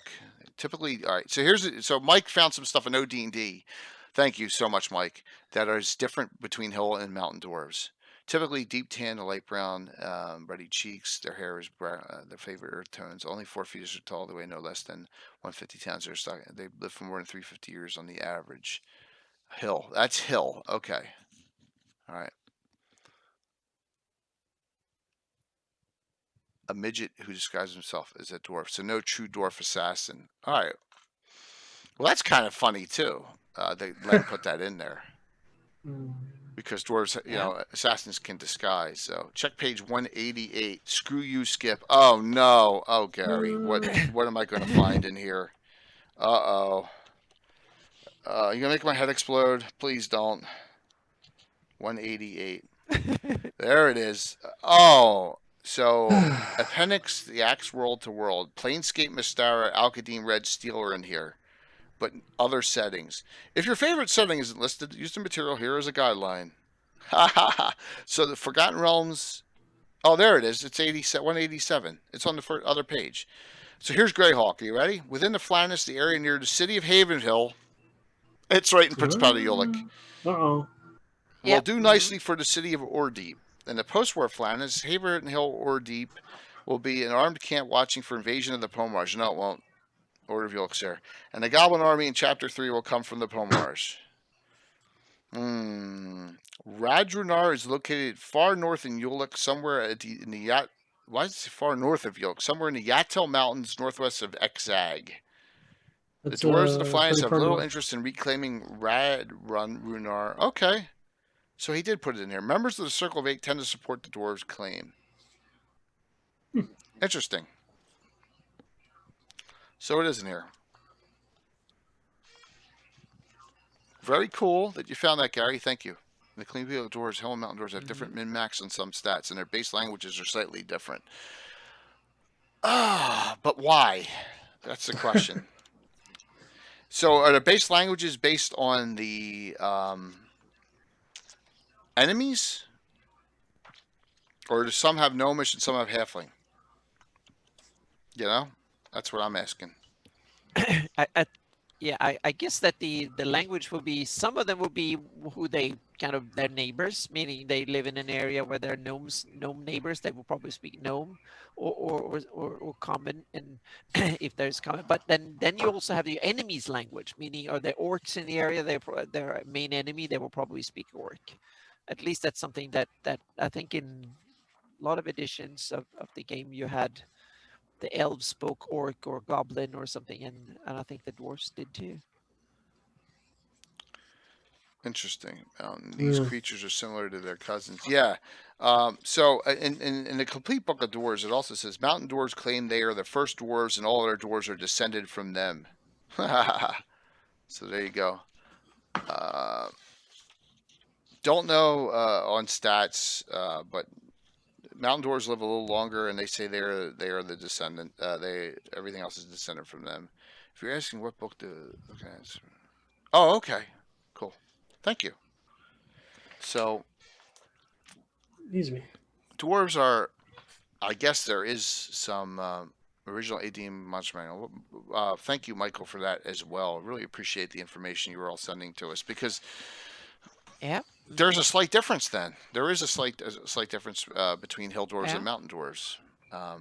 It's almost immaterial, but there was a slight difference.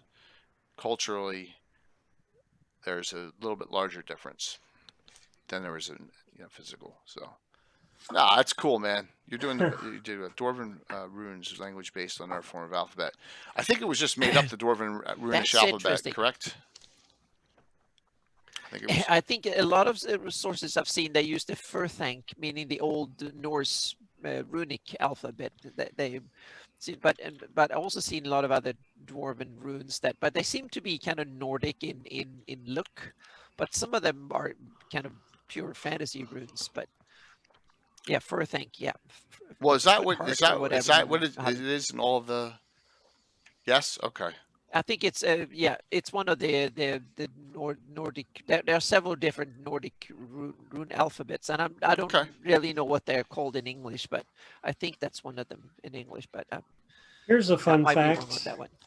Take it for what you will. The glossography. Yes. There's a chart in here where you can roll for where your character comes from. Mm-hmm. Yeah.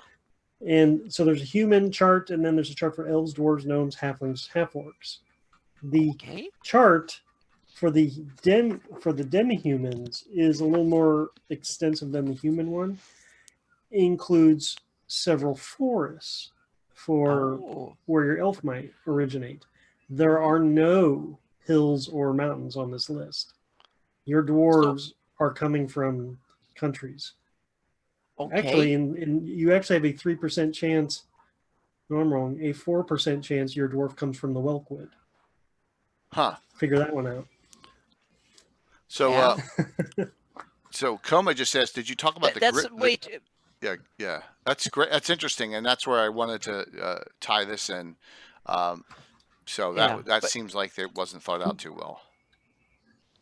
No, and that's another good example that dwarves have been sidelined even more than elves have. Absolutely. Yeah. Coma asked, did you talk about the Griff Mountain Dwarves in Skelling's Hald? Any more information that mentioned no, but in Greyhawk Mike Adventures? mentioned I that mentioned there are the ones exactly. in You mentioned the them up there, and module. that's something I put them down in my map notes to something to look into to add because they're not on my map. And Skrelling's Held, I didn't realize that was specifically dwarven. I didn't know that. Or is it? Yeah. I thought it was Flan. Exactly, that's what I thought say. too. That it was one of these old Flan places where Vecna and others were involved. Maybe it was a Flan Dwarven. You know, they all kind of worked together. So how far is that away from the? Is it in the mountains? I'm trying to picture where it is. No. Oh yeah. Skrelling's Held is in the area in the southern Griff, northern Rakers, I think. No, it's hang on a second. I'm close zooming to out here a bit. The Pale. Yeah, it's in the western Griff, so to speak. It's southeast of Lekstad. It's northeast of 10. Northeast. And about 100 miles north of Trollfence. Oh. Yeah. Well, that's a bad place to be. So it's basically between Stonehold and Ratic up in the Griff there. Tostinka or Skrelling's Held. Tostinka, I think, is the mountain, and Skrelling's Held is the old place which is a very Nordic name, by the way. Yeah. All right. Let's get something out of the way here.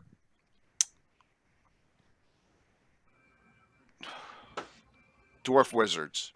No. I'm talking old school. Dwarves are not spellcasters. That's a Lord of the Rings base. Hi. Okay. Right? Yeah. So I don't have dwarf wizards. I have dwarf clerics. And that kind of makes sense. Yeah. So all dwarven magic items are divine? Yes. Dwarven magic items are not made by dwarven wizards. They're made by crafting, right? I'm just going by item creation rules in the earlier editions that I'm aware of. Yeah. Well, I would have them that they know magic enough to do all that stuff there. Gary just said dwarves work with magical substances. Yeah. I just I just can't go there. I can't do it. That's one of the things I can't. Wouldn't be inherent. Well, we definitely don't have any published dwarven wizards, right? I hope not. Not in Greyhawk. That I'm aware of. No, I don't think so. But I'm not against dwarven wizards by principle, but they will be very different. And one is like runesmiths. That's kind of you can have magic that are different. They're not the tome wielding normal archmage that humans would be. They will have a different flavor. But I'm not against dwarven wizards. No, I have to shoot. They will be different. I have to shoot Naz down right now. He said, but Lord Gazamba, you're basing the Greyhawk on Lord of Men. That's incorrect. The Witch King of Angmar was a sorcerer when he was human, and a wizard when he was human. So you're incorrect there. I'm sorry, Tim. I didn't mean to slap you down like that. But yes, humans could be spellcasters in Lord of the Rings. So there you go. They just lost the art of that. So wah wah wah.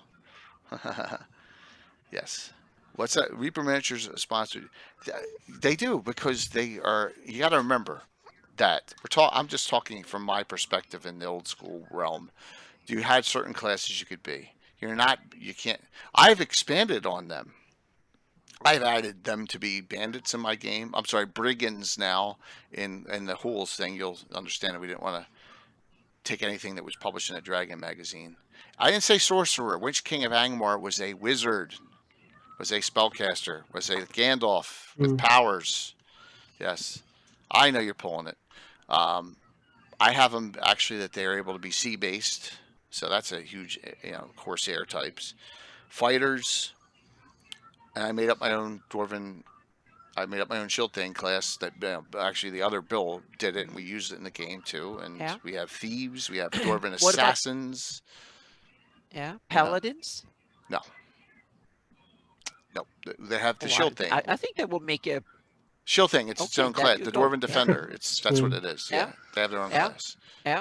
Yeah. I would clearly see dwarven paladins or like champions for No, the I agree dwarven good 100% gods. that Yeah. they could have the Yeah. but in us the shield thing But has you its own s- you abilities. you also yeah, and it's also what role mechanically class fills, so to speak. I use class differently than you do, and different editions use the class feature in the games slightly different too. Yeah. So that also makes sense. What edition Absolutely. you play? Yeah. But here, I think Dwarven Mages.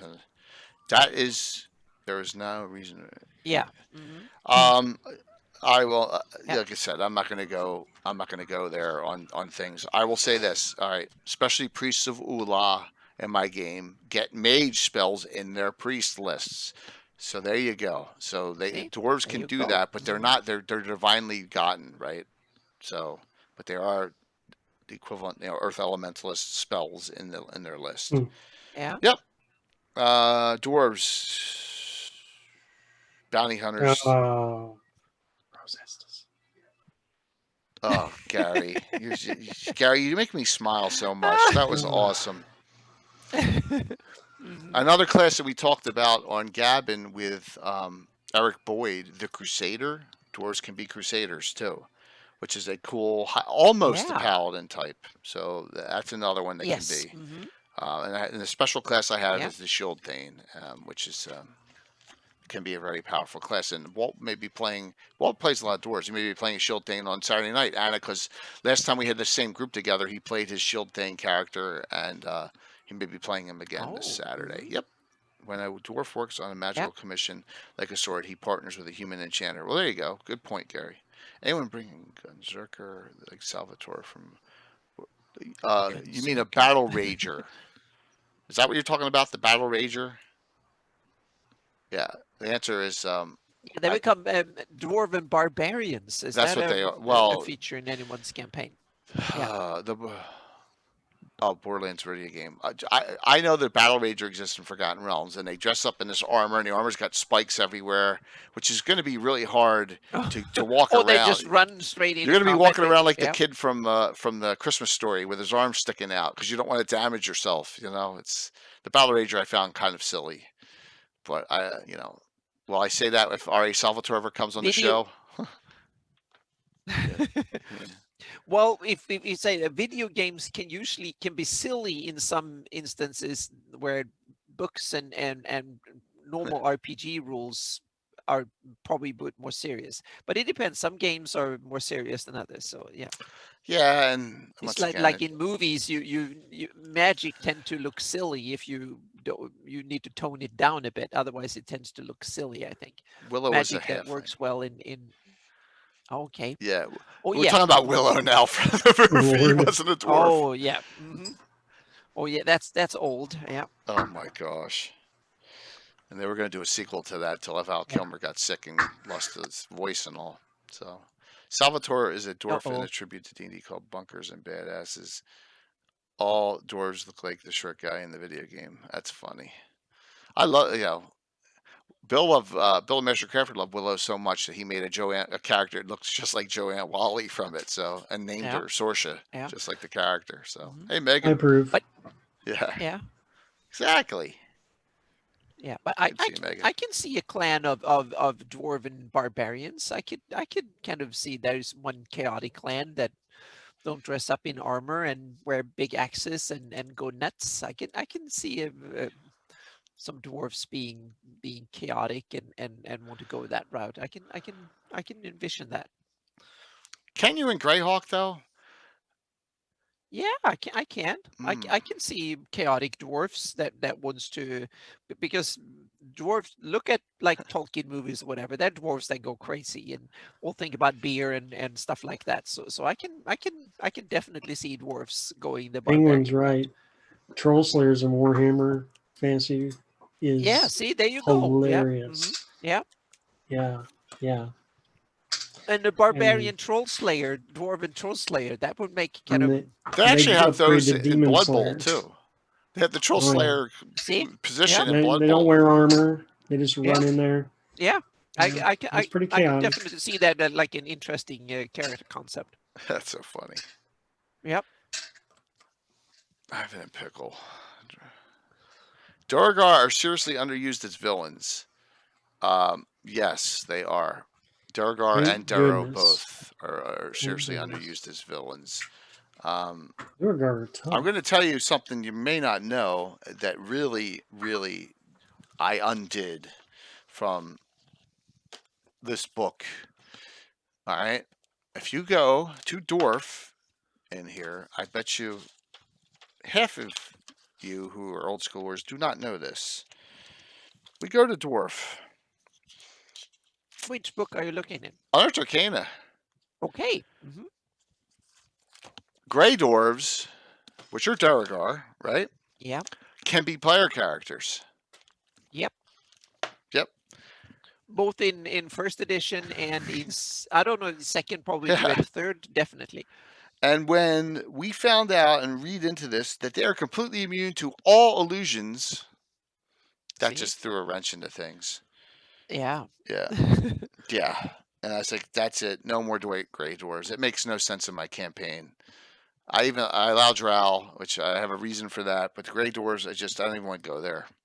So we took them out. So they immune to all illusion spells? All illusion spells, yes.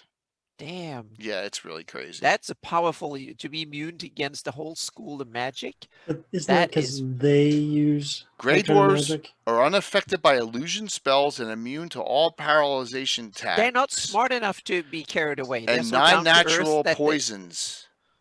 Okay. They receive a saving, yeah.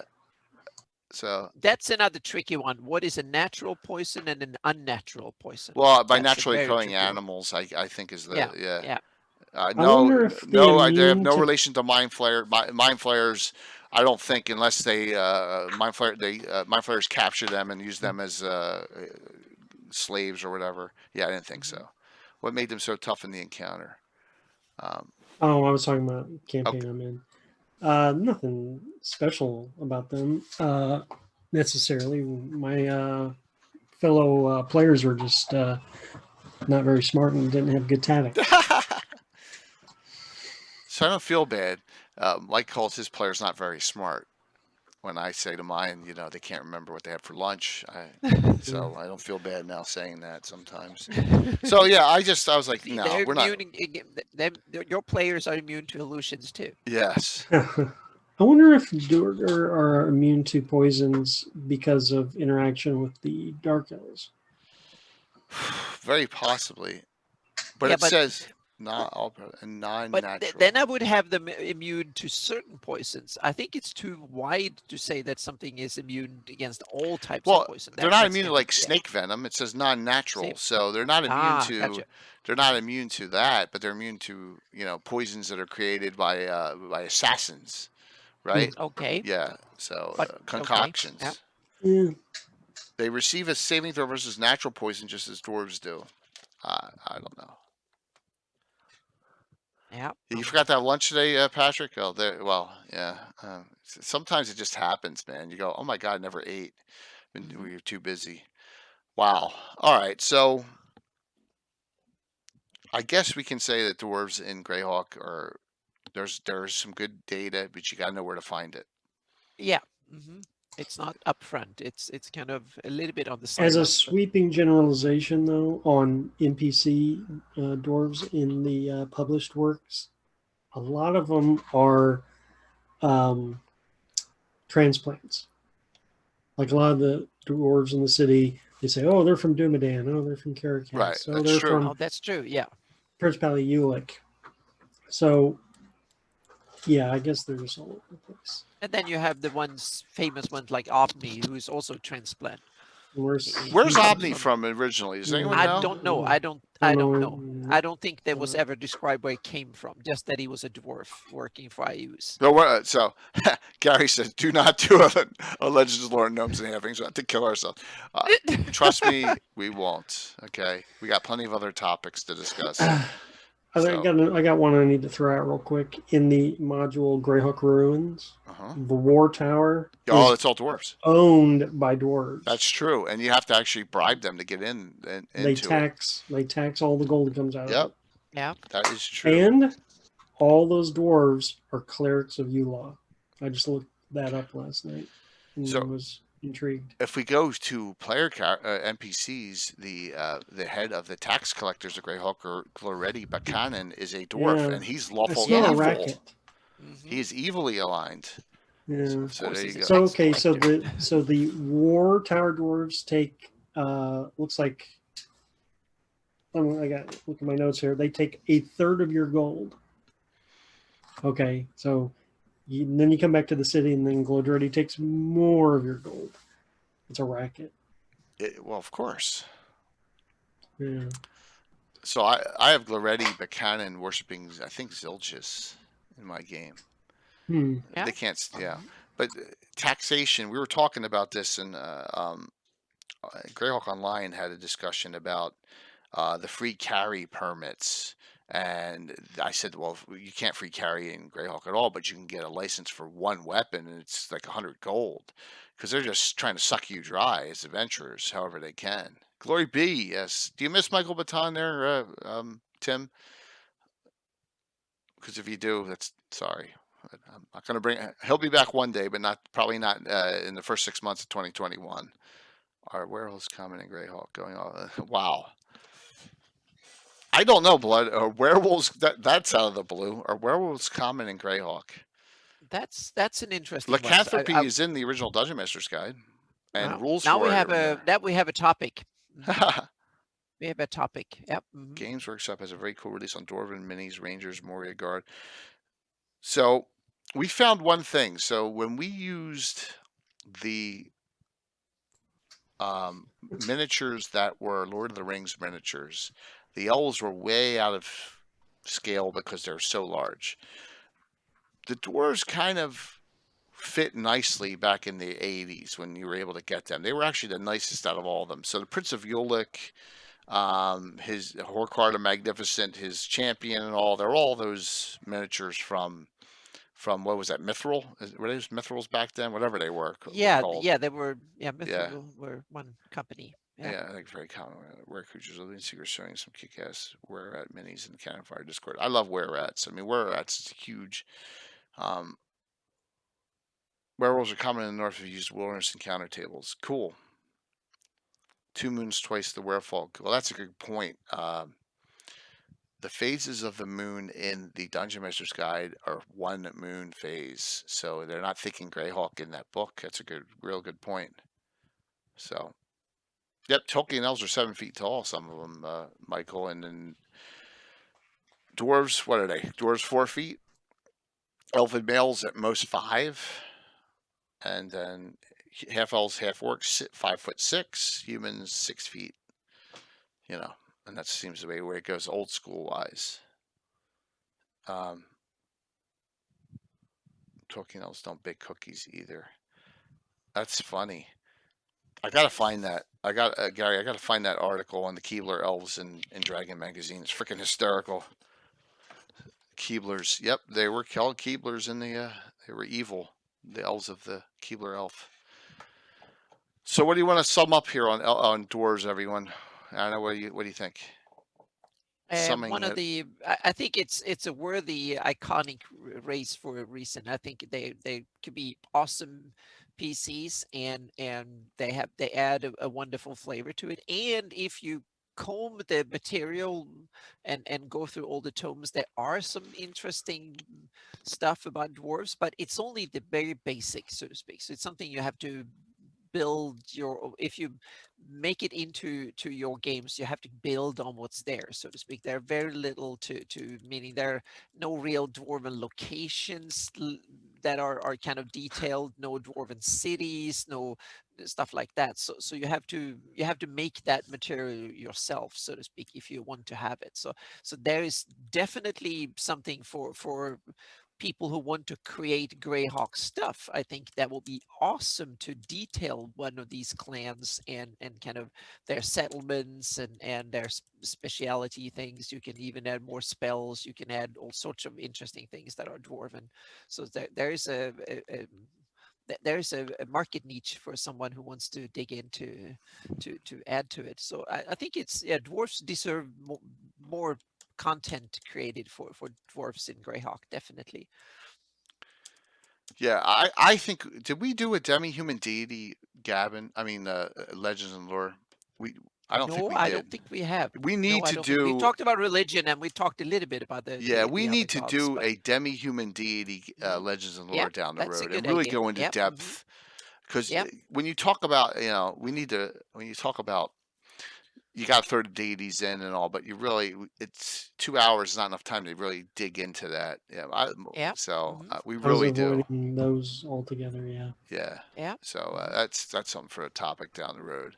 Yeah. So Wasn't I the hope we Doom covered a Grinder a bit. Those are Dwarven up on. creation? No, I don't think so. no, No, no. I don't think so. Thank you, Laser. Good to see you, man. So, Mike, any I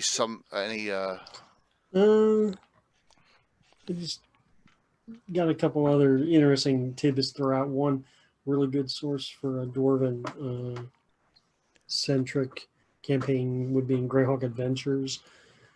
Pits of Azak Zil. yeah. Yeah. Uh, that would be a good go-to source. And then also, this is interesting. I just found this out last night, thumbing through various things. In the A series, the Slave Lord series, there's a pre-generated character named Elwita, which is a female dwarf. She's got a Which I beard and thought, she's on the cover, on the back cover, yeah, fighting. yeah, Oh. Yep. Mhm.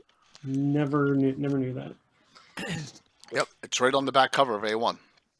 Cool. Maybe on the front too, because you got the, remember, you got the Yeah. wizard going like this with a spell leaning against the wall, and then she's swinging, I Ah. think, the maul. She's got a two-handed hammer, a war hammer, I think. I kind of get it. Yeah. Yeah. Yep. That is cool. And one So, yeah. important thing: are there dwarfs in the Sea Princess, Mike? Or all. Probably around Hokar, yeah, Okay. because they're going to be attracted to the natural resources. In all, Yeah. yeah, actually, I do have a source for dwarves in all. So on the capital of Ulacan, which is a mesa, they have a lift and a big winch contraption that is ran and maintained by dwarf slaves. Oh.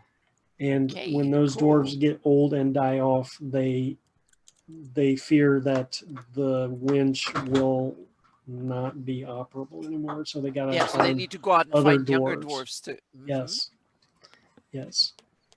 That's a little subplot I created. Awesome.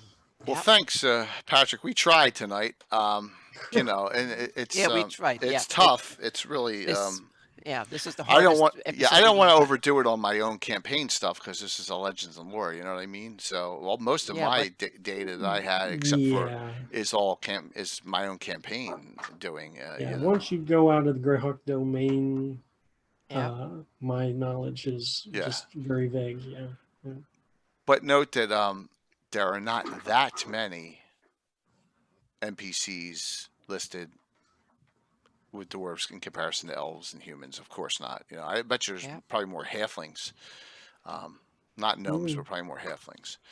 But it's just the way it is. And I surprisingly did find a lot of dwarven NPCs. Okay. But what do I know about them?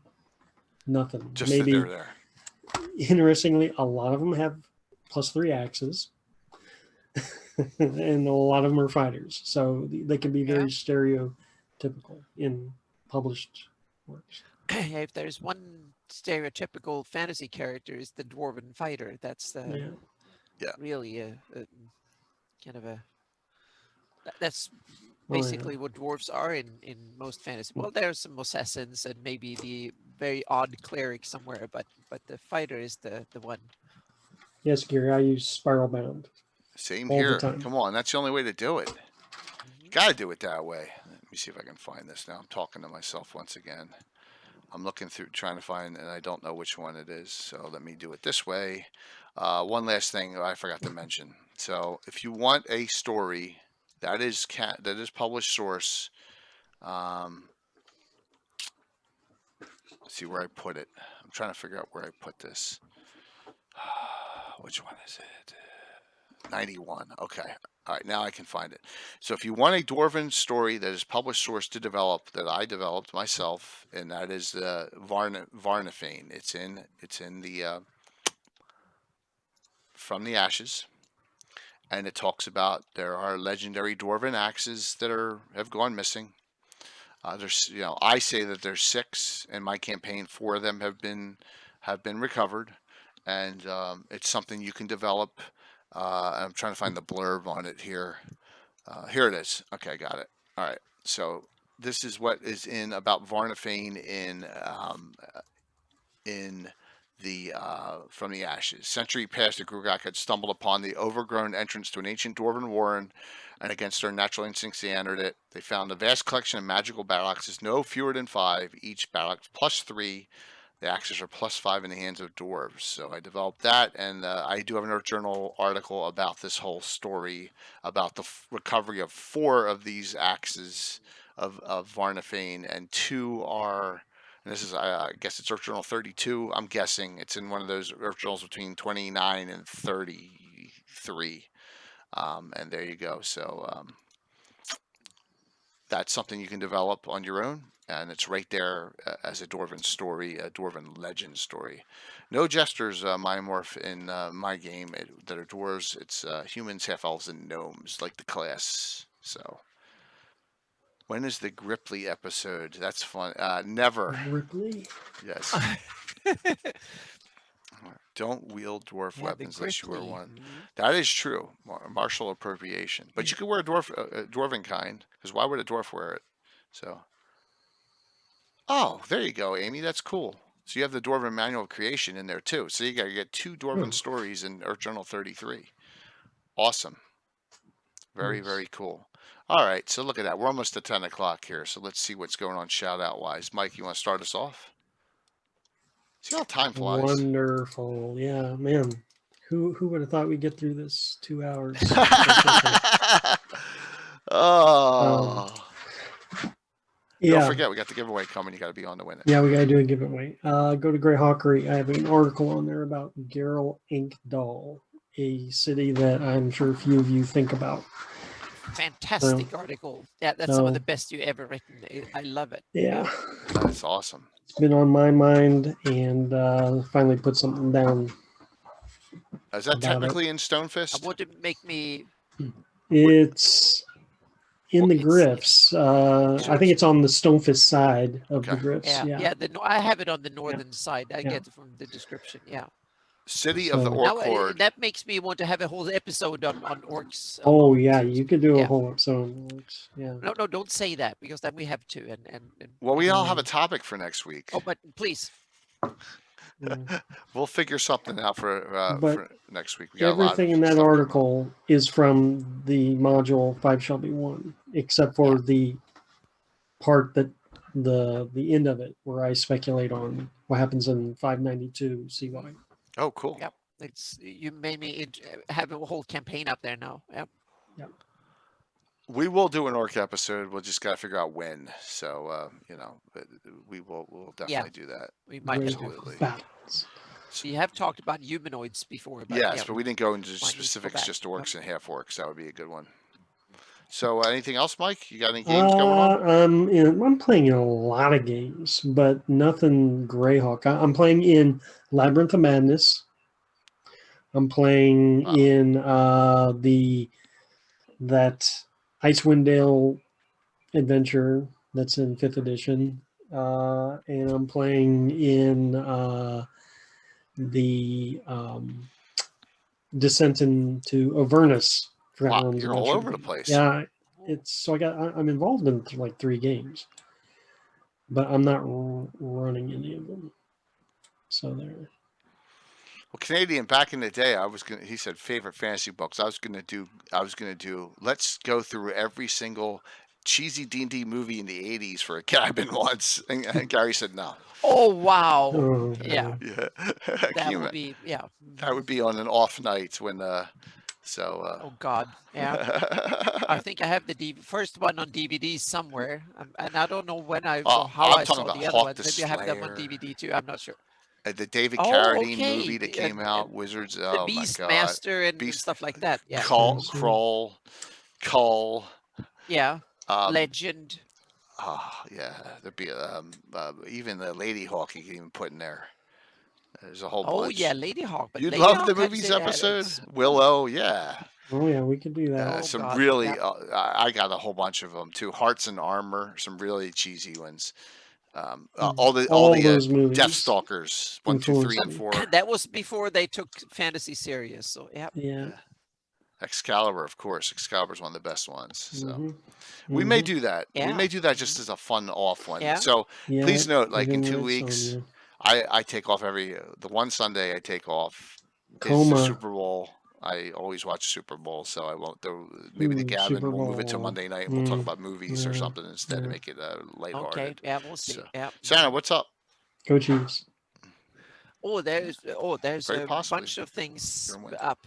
I have a new game session on my campaign on Sunday, so I've been prepping for that one. And one of the things is now I'm determined to. I'm starting to get into using Fantasy Grounds. It's a harsh conversion into it, but I'm getting there. I'm putting in NPCs and all the maps and stuff like that. So I'm getting into using it. It's a huge thing to get into just to learn the UI, and the difficult bits are easy in Fantasy Grounds. It's the We easy use bits Fantasy that are Grounds on difficult. Monday, and yeah, it's very weird. I don't know how to run it. I just play with it. Yeah, it's the UI that completely throws me off. It doesn't work like any computer software I've ever, and I use in difficult software on a daily basis, but Fantasy Grounds is weird because the actual gaming stuff is fairly simple to get in, but it's the UI that is so difficult to use that it takes me weeks to figure out what you right click for and what you have that little weird dragon button, and then you have a little magnifying glass. But so it's difficult. So please, if anyone who's making Fantasy Grounds listen to this, make a normal UI that works like other software, and it would make it much more simple. So that let get that out of the picture. But yeah, and my campaign is so sandboxy that we played, what is it, like 4 or 5 sessions now, and we haven't even got out of the village yet. So we've barely been outside the village walls yet. So it's very sandboxy. Yeah, and they're 0 level characters, so we haven't gotten anywhere yet. So yeah. So that's just to discourage people from ever playing in my games. So yeah, we haven't lost any players yet. So they still want to. So.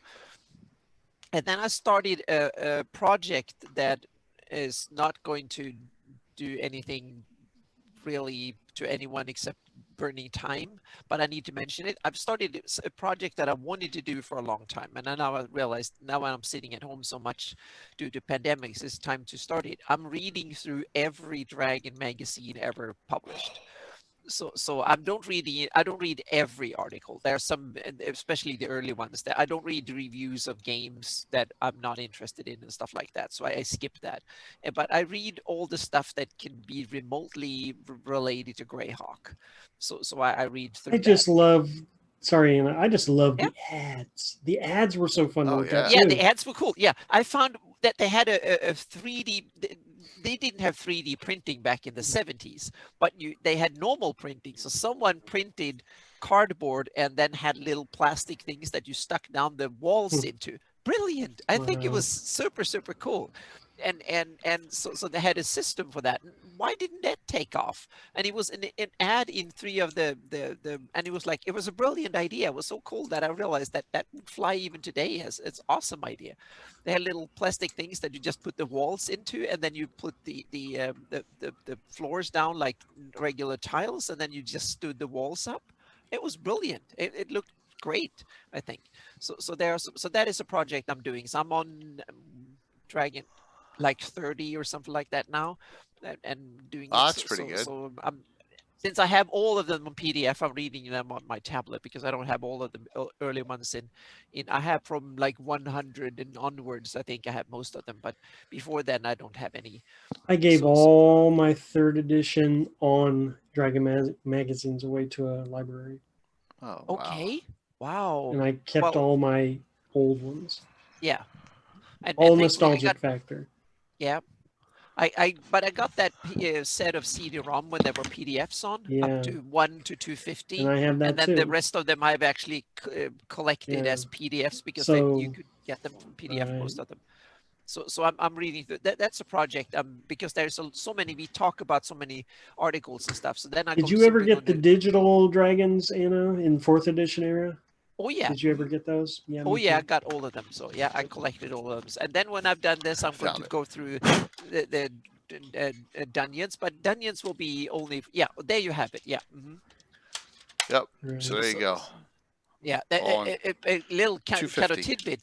When they put mine they put mine in, then I didn't get the 6 CD-ROM. I got 2 number 5 or 2 number 4. Oh. Yeah, so it was so and I tried to and that was back in the day. So I sent like an email to customer support, and they said, "Oh, that wasn't back and forth. Couldn't do anything." So what I did, when the internet came around, I actually torrented the rest of them. So I got them because I actually paid for the product, but I didn't get it. So now I have all the dragons on as PDFs. It doesn't have a date on this. It just says TM is TSR, so it's not WotC. It doesn't have a date. No, it's TSR. It's like I think it was like early 90s or something like that, 92, 93 or something like that. I think it was when 3rd edition came out. That one came out. I think, but I think it was before 3rd. I do, because 3rd edition was 2001. Yeah, I think it was the late 90s when just before that happened. I think. There's no date on it. I'm not sure. Yeah. But it's one of these cool things to have. Yeah. But then I'm working on again, and now I'm again sorry that I haven't posted anything on my, because I got into a little bit of a technical snag with the new version of World Machine, so I decided to go back and use the old version of World Machine that I know much better. So that took me a week to redo the work on it, because it simply works better. It's slower, but I can actually see what I'm doing better. So now I've been putting the pieces together, and it looks really good. So there will be a post coming on how the terrain is actually generated. So there will be 1 or maybe 2 articles coming out very soon on that. Plus there will be an overview of the whole southern Shieldlands in the first iteration of my map. So I've covered almost 1,000 square miles soon. So that will come very, very soon in the first bit. So that is coming. And then there will be a symbol revision and a whole bunch of stuff coming out. So that's the problem with me. When I get stuck working on things, I don't want to talk to anyone. I just want to sit and do it until it's done. So that's why I have these kind of couple of weeks when I'm just sitting like this and not active anywhere. And so I got in, and it's been cold and snowy, almost snowy down here. We had frost the other night. So it's not today. Oh, yeah. So even in Southern California we had. So I've been kind of stuck in this kind of get things done mode, so I can actually have things to show. So very little to show, but a lot of things in the making, so to speak. But lots and lots of things that are coming. So, and it's looking good. So yeah. So it's looking really good, and it's coming. Awesome. Yep. So yeah. Very, very cool. I'm gonna try and blow through this. But my vaguest what I'm up to right now, I think. Yeah. Yeah. Tui still best boy. Well, guess what? You're in the right place, because I'm a 1E, 2E all the way here. So, all right, tomorrow night, big. It's not a big. The adventure's not super momentous, but it is momentous for us because it's number 900. Okay, think about No. that. The 900th adventure, the Ancient Awakening. Uh, I am really proud of the terrain, and I put some out yesterday. Look at this. Look at this picture of this. Is a Infinite Dimensions, our sponsor, 3D print with the roads from Gamescape 3D and all those nice night minis that Bill's painted. That looks really cool. I mean, it is beautiful terrain. And then Bill did this horse, Teamsters location with a blacksmith and lit it up. I mean, there's some really cool stuff on our table for this one. So this is going to be a multi-weeker, and I'll explain what's coming up on Saturday or Saturday Night Special. But so they're interlinked. So the adventure the Thursday and the adventure that Anna and Mike Disney and Chuck Cumbo, and I'm sorry, Amy, that you can't be there, but I have Kayla, Time Lord's wife, playing a priestess of Saint Benedor, actually, from Ooh. Keeland. And Welcome to the Bill, club. what's that? I said, welcome to the club. Yeah, and Bill the Master Crafter will be playing, and the ever mysterious Tim will be playing, and Walt will be playing. That'll be the group. And that is, we go back, and that's why this is Adventure 899, because this one will finish that day, A Dying Icy Heart. So this will both be taking place in the Principality Ulick, and they'll be going on simultaneously, both adventures, because it's all the same theme going on. So they're interlinked adventures, Saturday Night special time, 6 p.m., Stratagem Wiz Dice sponsor giveaway on Saturday, and Thursday night will be Infinite Dimensions. And I forgot to mention this. I'm going to show this. This is the Ancient Shrine. This is one of the 2 STLs. This thing is like 2 feet tall. Okay, that is a print that Bill has and has 2 feet tall. Look at that thing. Wow. Is the print. Now it's multiple pieces that he has put together, and he outside, of course, he looks fragile. It looks It's not. fantastic. It is. Yes, so that is giveaway number 1. First winner will get this print tomorrow night. Okay, that is the Ancient Shrine, which is awesome. And then the second one is a really cool smithy as the second thing. Okay, so those are the 2 giveaways in STLs tomorrow night. And you must be on, and please have a 3D printer. You tempted to call and say, yes. So I tell you, we have two great 3D print companies. Fantastic. So here's the shrine that looks like in its base form. Whoops, I just moved that wrong thing. Yeah, and you can't tell from it. Oh, you're thinking that's a foot tall. It's not. It's like this. It's freaking huge. And Bill is playing remotely because he can't get here till super late, so it won't be here. But I will be running that piece. Will be used for Adventure 901 coming up in a couple weeks. The Castles and Crusades Verdant Rage, which is going to take place in the Gnarly Forest. That piece is being prepped and printed for this adventure. So note that in February you will see that piece on the table. Okay. Sunday night. I think this is going to be a cool one. And I finally, the Steve who, it wasn't you, Blood Wild. I finally talked to the Steve who posted in. I haven't talked about this since Gabbin number 8. That's how old this is. And I'm hoping to have some special guests, Carlos maybe, or whoever's available. There are 24 adventures on my wall. I want to talk about the experiences of running them all. And Shokanth, Temple of Elemental Evil, Hamlet, Bonehill, Return of the Eight, Dark Tower, great one, Fortress Elendar, Saltmarsh.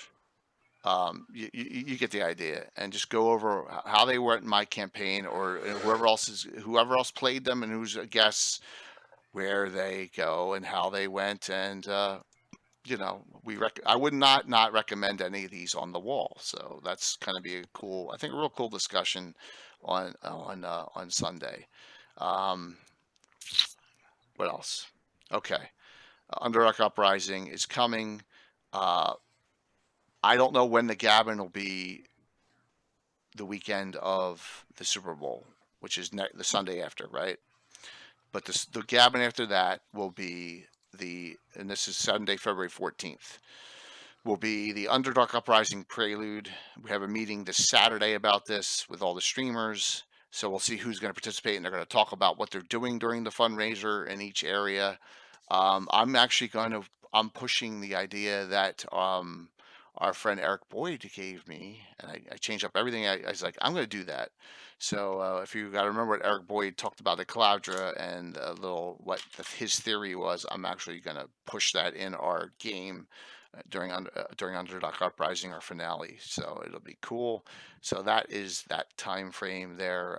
That'll be 3 Sundays out if we count this Sunday as one. All right. And then there's some other things going on. We all, once again, thank you all so very much for, one more time, we're giving this away tonight. And I know Carlos and Amanda had to go. Carlos is actually streaming right now. But what unbelievable, wonderful pre-orders are going crazy on this. So much that they had to reorder more prints to keep up with it. So, thank you. And someone tonight's going to win this very shortly. And if you're if you're in an area where we can't ship it to, when the release comes, we'll give you the PDF. Okay. So there you go. Did I miss anything? I probably missed something. I just, it's late at night and my brain is completely fried at this point with work and all, right? With all the real life stuff going on. You got that. Mike, do you have your second shot yet? Did you get that yet? Get your second COVID shot yet? Friday. Friday. Oh, there you go. So you're 2 ahead of almost all of us, which is good to hear. And which is yeah, good. that's. And I Yep. told the boss that after I get the shot, I'm going home. Yeah, because you probably. Here's another. By the way, here's a pic of the largest piece for tomorrow night. That piece is Warmonger's Tower. So Alan said to Bill, I want to have the largest piece that we have of terrain, period. And of course, Bill in his craziness built that from scratch. That's a scratch-built tower. It is frickin' huge, and that is Warmonger's Tower, and that's where the adventure takes place tomorrow, right in that area. So that picture really doesn't. It's huge. So there you go. So some things. All right, let's do this giveaway. If you haven't signed up, now you got 30 seconds. I can't press the winner the instructions because oh, here, I'll show you why. Because it talks about tomorrow nights. Because Amanda and Carlos whispered me during the show, "Hey, let's give one away." I'm like, "Okay." So there you go. So I don't have any symptoms here. All right. Take the day off. Best I can suggest. I survived. You will too. All right, here we go. Good, Scal. You got in there last second. We're giving away 1 copy. If you're in an area that is almost impossible to deliver to, like overseas, we will make sure it's the PDF. All right, I'm going to close this out. Will J crash the stream? Tune in tomorrow to find out. Remember, we don't have these in yet, so everyone. So when they comes in, we will go give it to you. Okay? Alrighty. Commands, giveaways. I'm going to close out the entries here. Closed. The winner is. But just remember, you can still order it too. Ta-da! Rich Longitalos. Yeah. Wow. Yes. Rich. Mm-hmm. Now who's jealous of who? That's awesome. Rich. That is Yeah. great. Congrats. And I'll say this one Yep. more time. If you haven't been on Cannon Fire's site and you go to the adventures log with the map with all the adventures on it, Gary was nice enough to already put Horror in the Hools on the map. Oof. So it's already there as a Greyhawk reference. So thank you so very much. So that's cool. We're going to raid into Carlos because All well, right. I have to. Awesome. Yeah, with all this stuff going on, Oh, yes. Carlos is the person to raid into. Rich, Yeah, Rich, definitely. Rich. Today, yeah. Yeah. So let me thank you all. Especially. See you tomorrow night. Great giveaways tomorrow night. Great adventure starting Good off. time, everybody. Yep. We'll see you then. Jay, Yeah, don't everyone hit the for wrong tuning button, in. Jay. This is You'll awesome always win. chat and all that. Don't hit the wrong button. All right, let me set the rate up.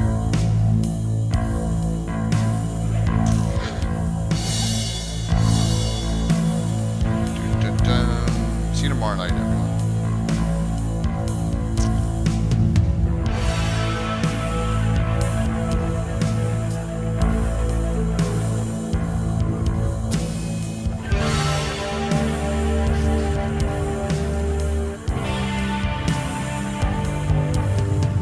Yeah. Hey, it's good to see you on, Jeremy. And thanks for look at that. You got a first next to you. One of those ancient subscribers. How many months? 23 months, dude. That's so awesome. All right, here we go. We got 55. 5, 4, 3, 2, 1. See you tomorrow night. Normal time.